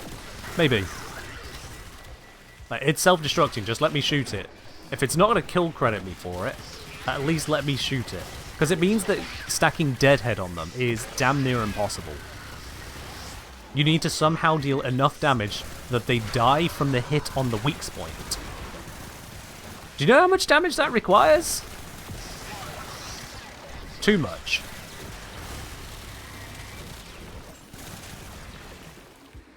Too much.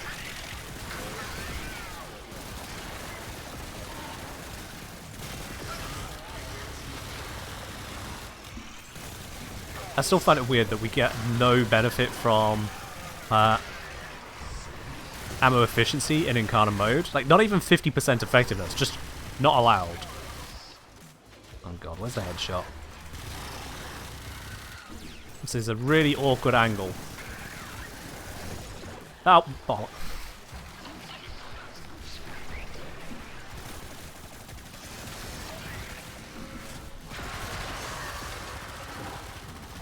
Come on.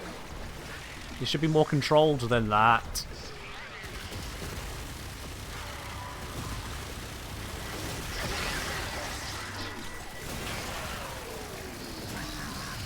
There we are.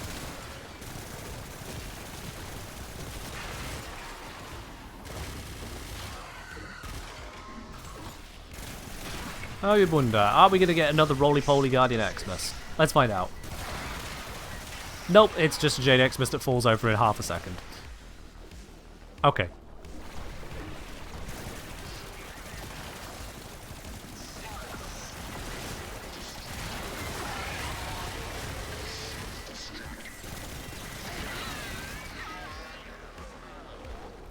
You can start by shooting the body and move to the weak spots? Yeah, I get what you're saying there as a workaround. It's dumb as hell. There's no way that is the intended interaction. Stand by for orders.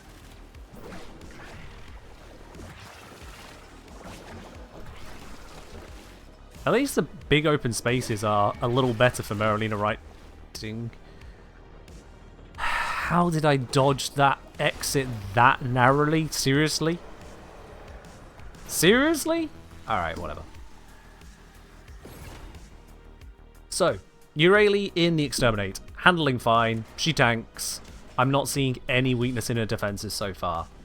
And I'm not even actively trying. It's not like I'm relying on shield gating or anything. She's just surviving. Retrieving a supply of key scientific material from tagged arterial conduits. In and out. Let's get on to the next bit, which is a disruption. Just ghost road Marolina for a second there.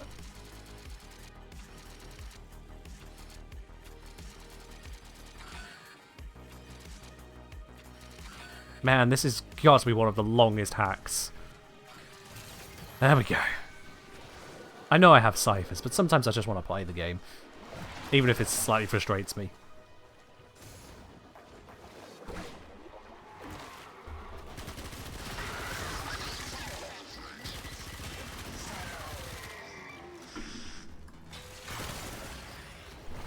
Alright. Gib fire rate buff plus. There we are. First key.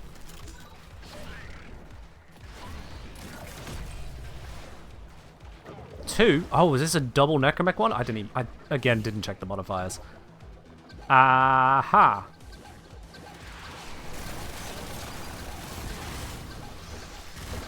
No, it's I had the aim. Look at its health. I did so much work on it.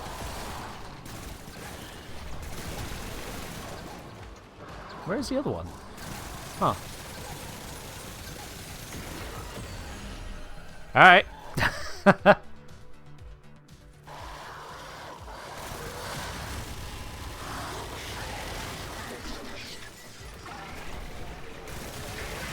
Sometimes the Necromechs are a little bit derpy. We take those. Yeah, I need to check. So we got double demolishers, entanglement, reduces movement speed, enemy health, slowly regens. Oh, who cares about the slow regen?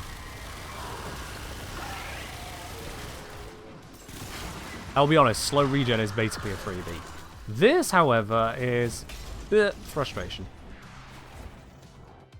It's a lot further than I thought it was.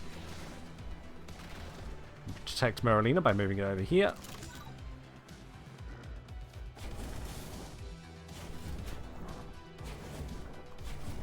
Come on. Come on. For God's sake. At least it's down here, actually. There we go.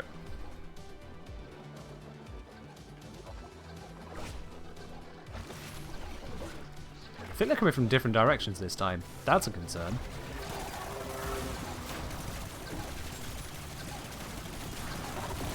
One down.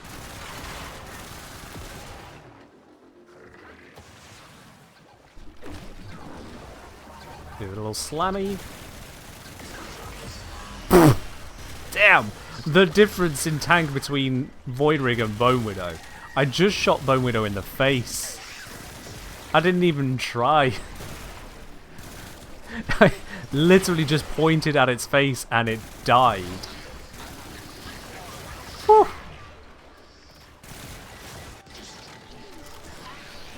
Oh, no, wrong way. Wrong way.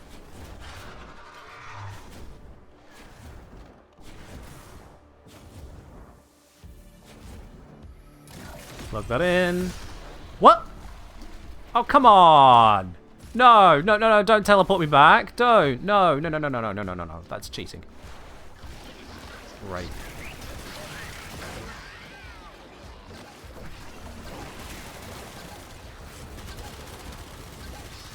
Give charge, give charge, give charge. Thank you.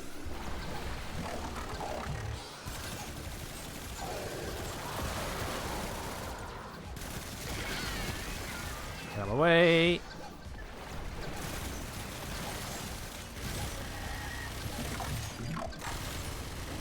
And it's down. Beautiful. Crits bypass attenuation to some degree. It depends on the attenuation. It depends on the attenuation. There is no just one damage attenuation in Warframe. It's different per enemy. Really frustratingly. Can I have some actually headshotable enemies, please? There we go. There. Let's deal with the Grozling. Come here, you.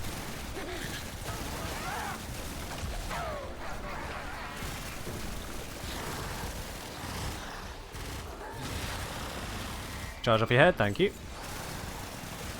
Give me that docket. Grab this.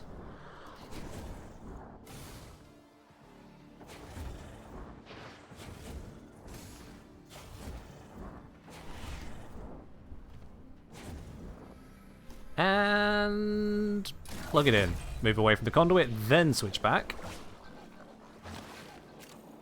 Don't get stuck.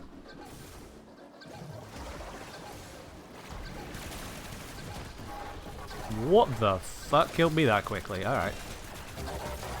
Well, merrily now. That's down. Gets the other one. Quick, quick, quick, quick, quick, quick, quick, quick, quick. No, no. Where do you think you were going? I don't have any other buffs.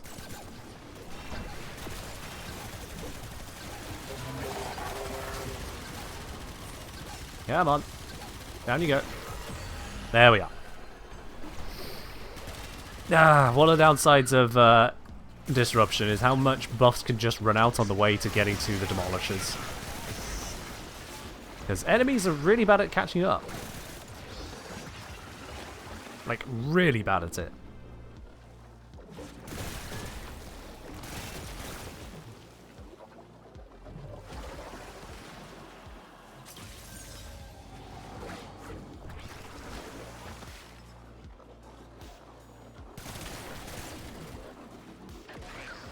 Next round.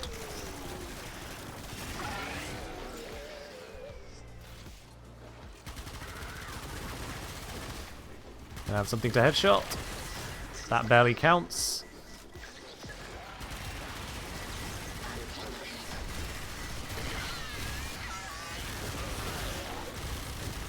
Come on. None of these have heads to shoot. There we go.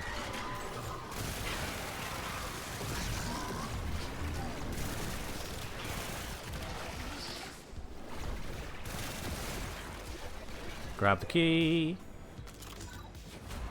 Where's this one then? Where is this one? Oh shoot, it's that way. I knew that.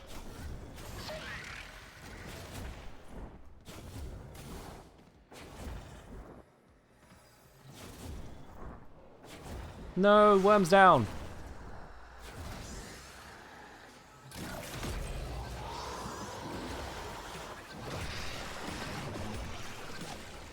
Come, let me through. I have none of my speed, fire rate bonuses at the moment. Oh, for God's sake.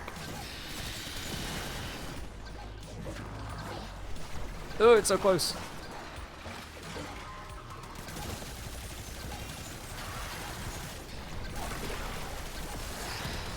No. I just got the fire rate bonus. You stole it from me by slamming into me. Damn you.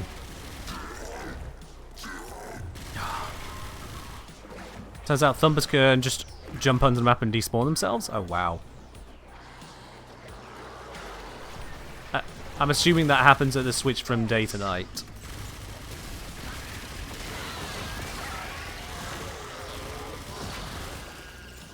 I might be wrong, but I'm assuming so.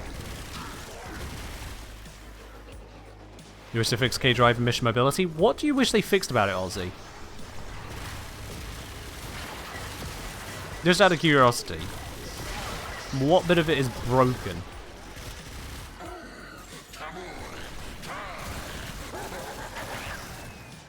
Let's go deal with this bloody Gruzling.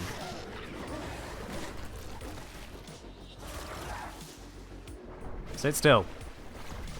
It's faster than the bubbles can reach it.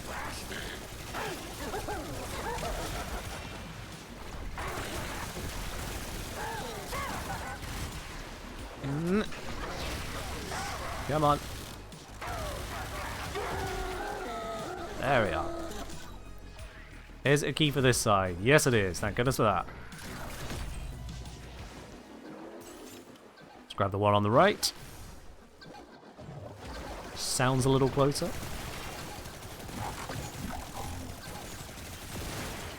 One down.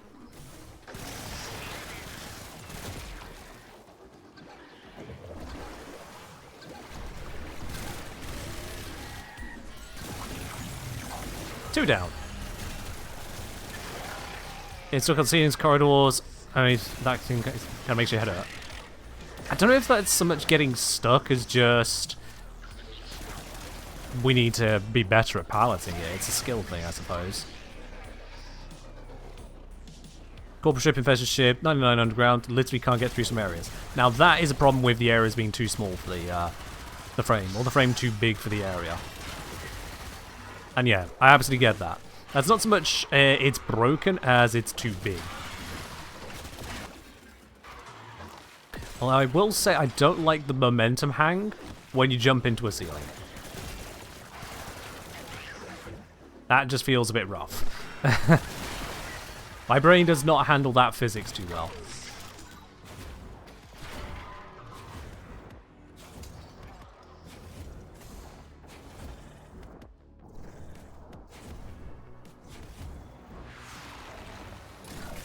There we go. Seeing the Tenor running with a speed boost there is really weird. I should be focusing the demolishers, since there's two of them.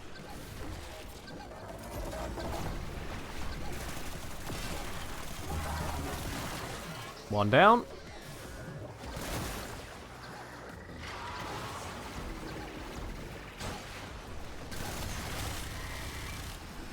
Recharged. Two down. Beautiful.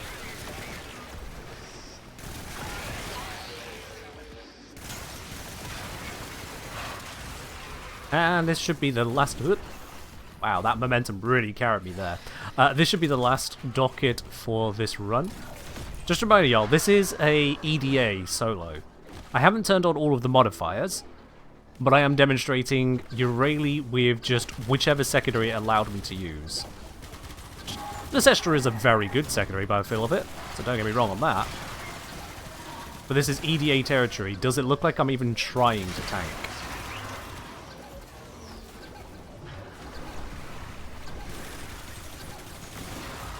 Done.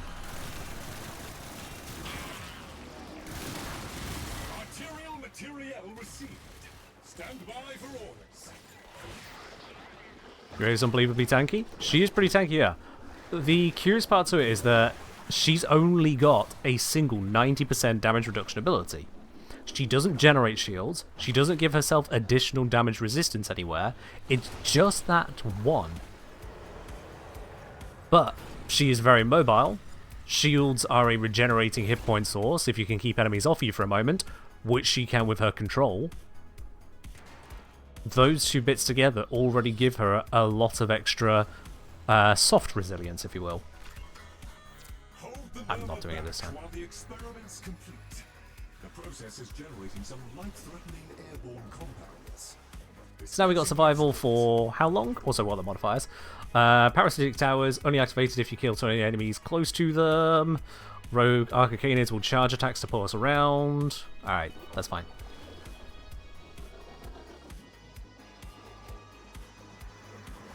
Yeah, the "you've been playing for over an hour" message, apparently it's just not a thing at all in the US. They don't care if you've been playing a lot. Suffer, I guess.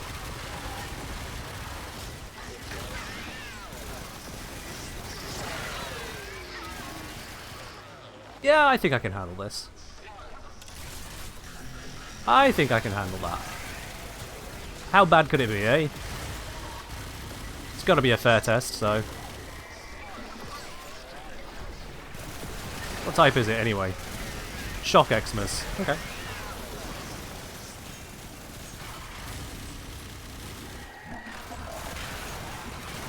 No. I'm backed into a corner by a dog. C'est la vie.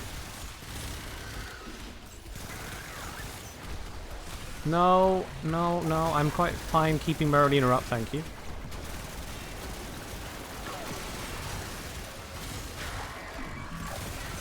There we go. Yeah, Sestra is pretty effective in general, I'd say. Eurali definitely making it do even more work. Especially that reload is really nice. Like, Zom mentioned it earlier, but Zom was not overselling it. That reload speed bonus for switching Incarnate mode was nice.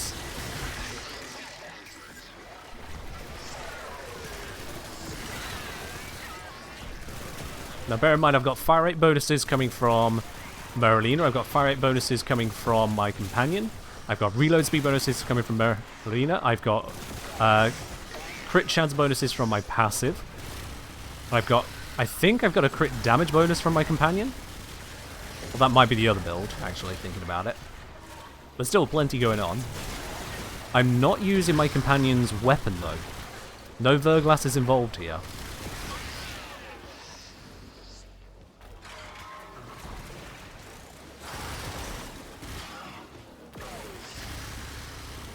Hey, don't knock Prime Flow on Lavos. It has a singular use. And you need to know exactly what you're doing, but it has a use.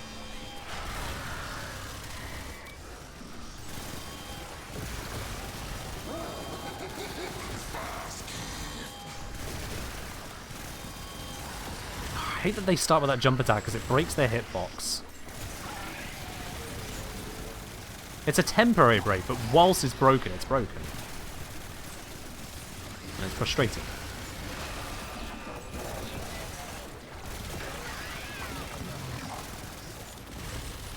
I've got 2 Necromechs at once to deal with. Yay! One of them's a Jade Xmas. Yay! Damage attenuation go burr. At least I think I'm being attenuated. Oh.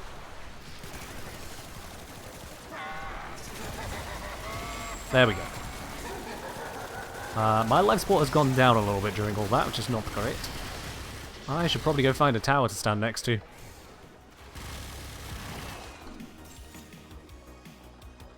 There we are. Now I just need the enemies to get here.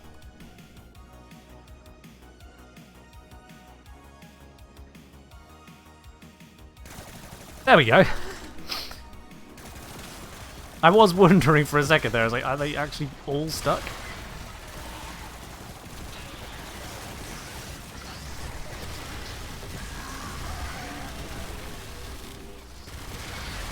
Come on, where's some headshots, please?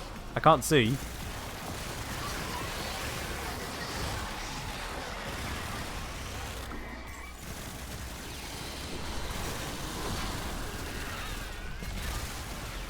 This is qualifying, right? Oh, do they... Is this one of the ones where I have to kill them inside the zone? It's not enough for me to be in the zone. Damn. They didn't change this one.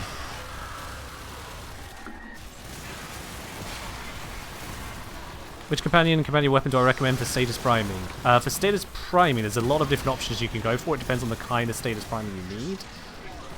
I mostly use Sentinels myself. For Sentinels, I would say Diriger with whichever bomb mod it is that adds the status from their weapon onto their abilities, their presets. I forget which one that is. And then you combine it with any of the weapons that have IPS. Impact, Puncture, Slash.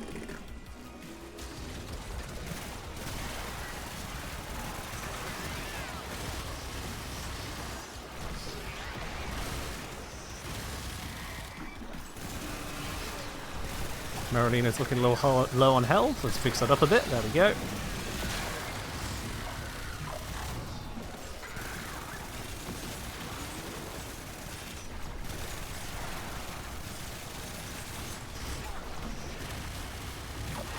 Charge up another round of Incarnon. Incarnon go burr. Worm is down. Not great.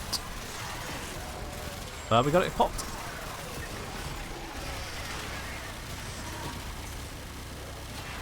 I should be fine for life support at this point. Emphasis on should.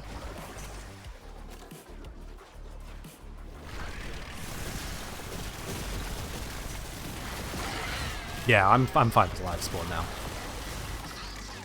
I don't need to activate another tower.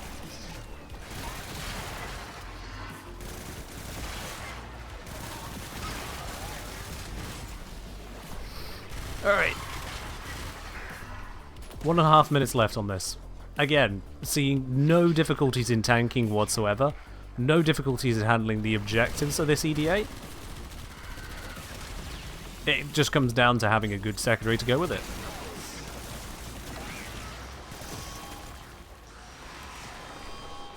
So I suppose one question I have is, how is this different from health tanking? I'm not tanking using Brief Respite specifically, it is there, but I'm not using it to tank. So the benefits that it provides are mostly irrelevant. It's my shield hit points are staying up. So what makes this different to a health tank?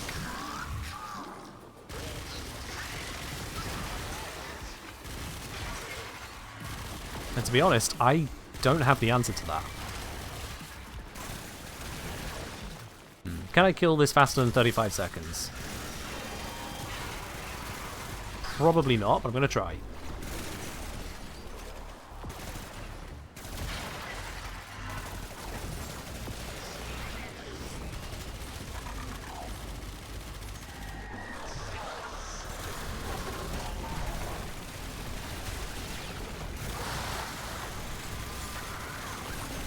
Five seconds. There's already a Necromek right here. Don't spawn another. Alright, whatever. Well, let's just leave. It was close.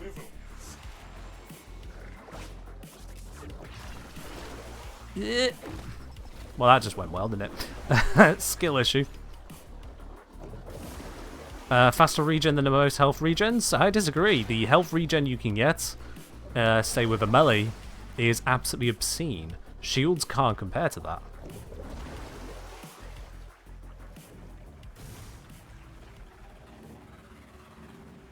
You can get complete health restoration with every single melee heavy attack. It's that strong. Come on. There we are. Built-in shield damage reduction without investment. It's only 50%. 300 armor does the same thing. Come on. Let's at least pretend this mess can still work.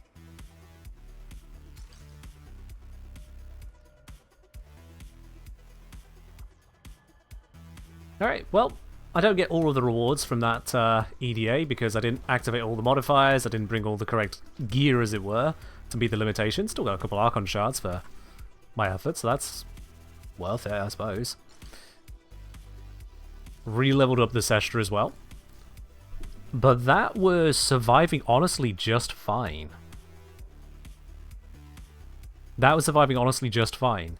This can be upgraded by doing that, so it's a very simple fix and we just get even more shield. Now granted, yes, I was using Arcane Aegis actually. Gotta take that into account, I was using Arcane Aegis. Whilst that is active, you are basically invulnerable. That is something a health tank doesn't have. that is pretty much the equivalent of temporarily gaining the benefits of today's Valkyrie Hysteria, because you become effectively unkillable and you're regenerating your hit points. That's effectively a 12-second Valkyrie Hysteria. Yeah.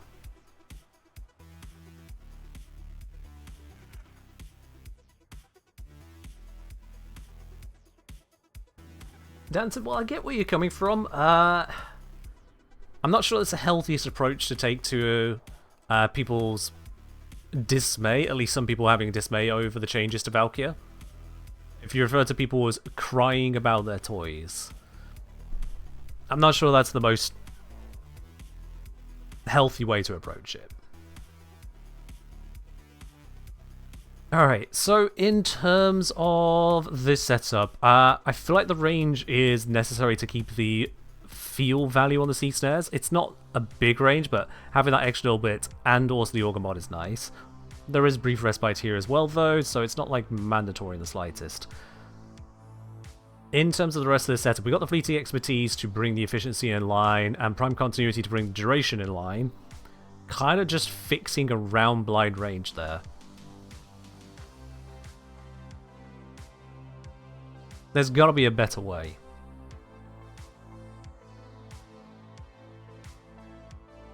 Because, like, what if I just intensify? Actually, no. Umbral intensify, and then there's got to be some other strength bits I can pick up.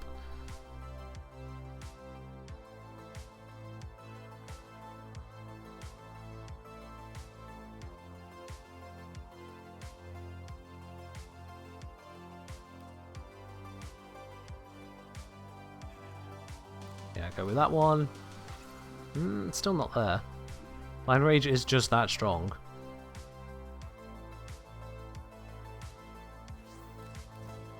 Yeah, that doesn't get me there either.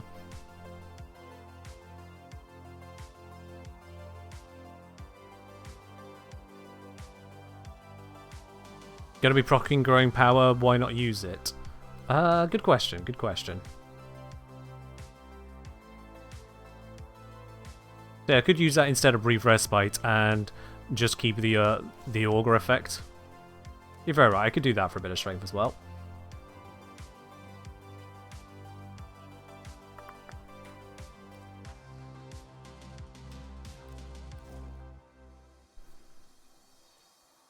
So this has ended up with ever so slightly more efficiency, more duration. We've lost 20% of the strength. And whilst there is a switch in of the aura there, that could have been done on the previous setup as well. That's a wash.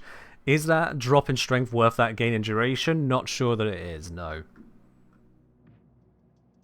Really not sure that it is.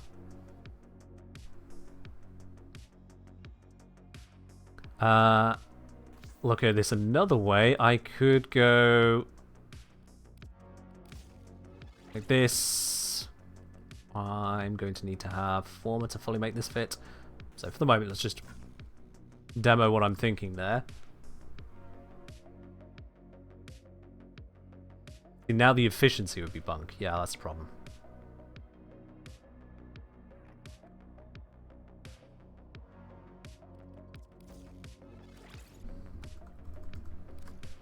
But if I'm fixing the efficiency up like that, efficiency's still down a bit, which shouldn't be the end of things. We're now up 55% on the strength because of Transient Fortitude, and up on the duration because of taking off Fleeting Expertise.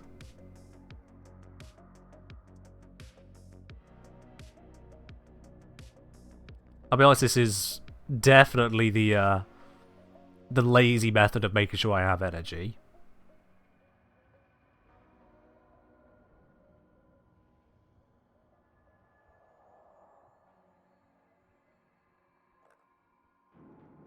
Problem is now I've taken off that shield bonus.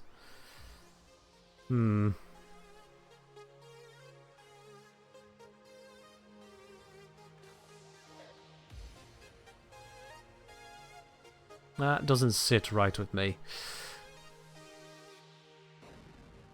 Do companions shoot and use abilities whilst on Merlina? I believe they do, but don't quote me on that. I'm only 60% certain or so. Alice is saying yes, they do. Now I'm like 99% certain.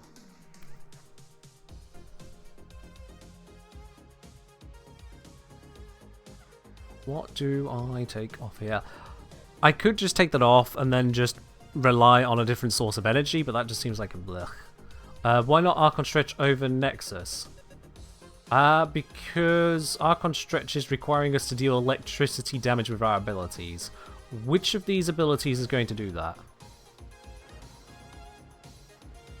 Or are you saying use specifically a companion to trigger 2 energy per second? Which honestly is an option. You're not wrong. I could do that. Gain an extra range for 1/3 less of the regen.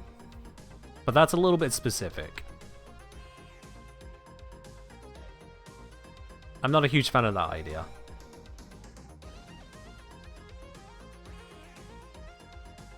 The other option would be to drop one of the arcanes. If you're going to be using Harnon's, Arcane Pistolier loses its value anyway. So I could go for that. Swap that out for... There it is, Energize. That frees up this. Go like that. Not quite got the capacity because I need to former it, so let's just former it now. Sod it, why not? V polarity is always good. Good shit. Then that fits. Yeah. Bring spots on Augur Reach? I see what you mean there, but if we drop Augur Reach, we then need to bring in a different Augur mod, still get those benefits. Otherwise, you're having to force it onto your secondary weapon, which may not be ideal, considering you want your secondary as your damage dealer. Or you drop the Growing Power to instead go for Brief Respite, which is an option. Various ways of going about it. So, you're right, you could do that, but if you bring in your companion into it, you could also just go for an energy-generating companion outright. Is you ready Prime an Axolotl or a Sea Dragon? Both. Absolutely both. Yeah.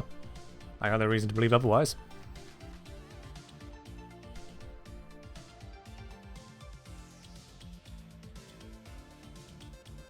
So Danton, just to get this clear, you were saying that Augur Reach should actually be Archon Stretch, and then to find another place to put in Augur Secret somewhere. Where else? You mean Civ Deconstruct Equilibrium will solve everything? Yeah, you've got different ways of going for it. Absolutely. This could be Equilibrium. You put it with a Civ Deconstruct companion. If it's able to land the procs reliably enough, which you should probably succeed at. Yeah. Al said, don't know why you go for continuity. So, with lower continuity, we've got a lower duration on the buff on Merlina Guardian. That is my standout choice there. It's not the biggest thing. It also brings up the duration on Sea Snares. If I've not got that on there, Sea Snares is coming down to 8 seconds rather than the 15. Which is relatively significant. And the buff duration on this, 14 seconds to 25. Like, that's a big change. Because we're floating across that midpoint there, I'm not increasing the duration by just 55%. I'm increasing it effectively here by 75%. Yeah.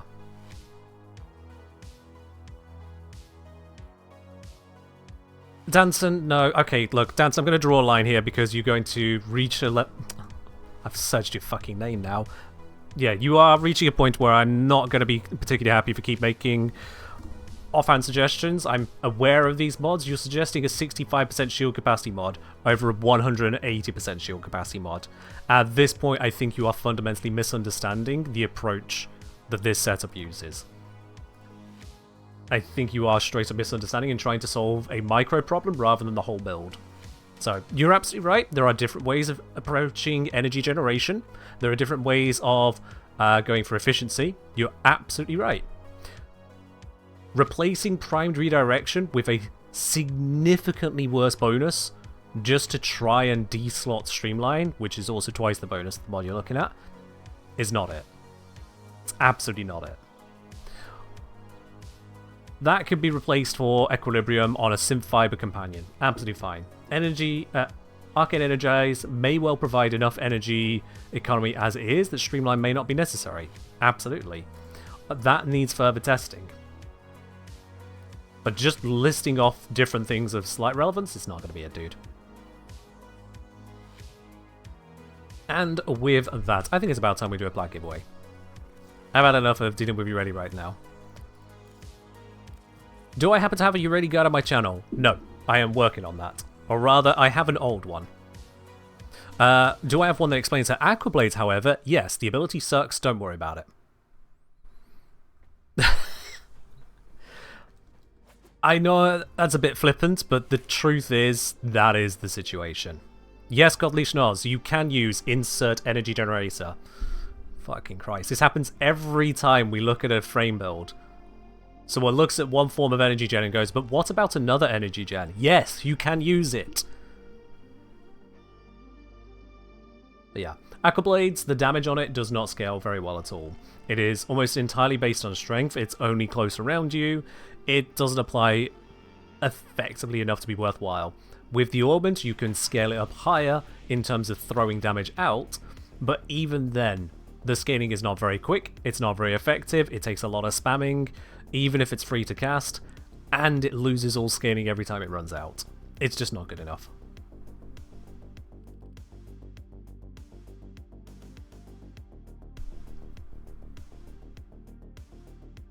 Super Smog, I've not done enough testing to say for certain, is the simple answer. You're absolutely right, adaptation can be dropped, but that is a min-maxing choice. And then you're saying adaptation can be dropped for yet another energy generator. If you equip Equilibrium, you do not need to have Streamline on. So you're swapping out the wrong thing at that point. Want a ribbon for giveaway? No thank you. You can give it to a friend.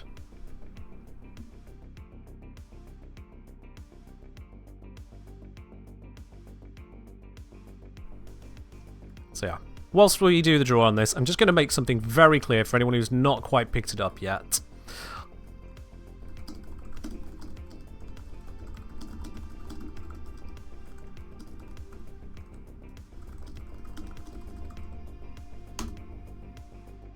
There we go. In case anyone was as yet unclear. Alright then. I think that's enough time for everyone to grab some tickets. If you haven't already grabbed them, I already mentioned that there is a giveaway. If you didn't put 2 and 2 together to grab a ticket, then tough. I'm reaching the end of my spoons. So let's do the draw now. Let's do the draw. Out of those of you who actually remembered to grab a ticket, the winner today is indeed X Dark Ghost.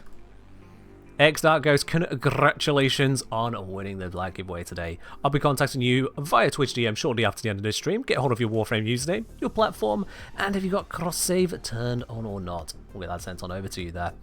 To everyone else in the chat, I hope you've enjoyed looking a little bit into what Ureli is capable of here. I've got plenty more digging into to do to optimize the hell out of builds. That's why the builds on YouTube always look a little bit more refined than the ones you see just dabbling here on stream. It takes a fair amount to put it together and validate what everything is there for. But for now, I think that's about all that we've got time for. Let's see who we can raid on into today. Any idea when the new Uredi guide will come out? Yes, later than now. It won't come out in the past. That is an absolute certainty. In terms of the future, definitely. In terms of right now, no. So that should hopefully narrow it down enough to your satisfaction. If not, well, you'll figure it out. Let's see, who can we raid on into?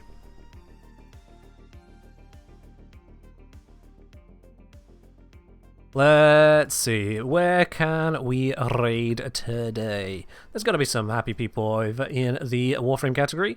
There is Gaz we can go to, there is Flynn we can go to, there is Barney Jack. Let's see, Archangel. That'll be the names I recognize off the top there. Honestly, I don't mind us raiding into Gaz. We do seem to have a good one each time we raid on this to Gaz, so I'm happy to do that once again. raid is set and running. Alright then. There we go.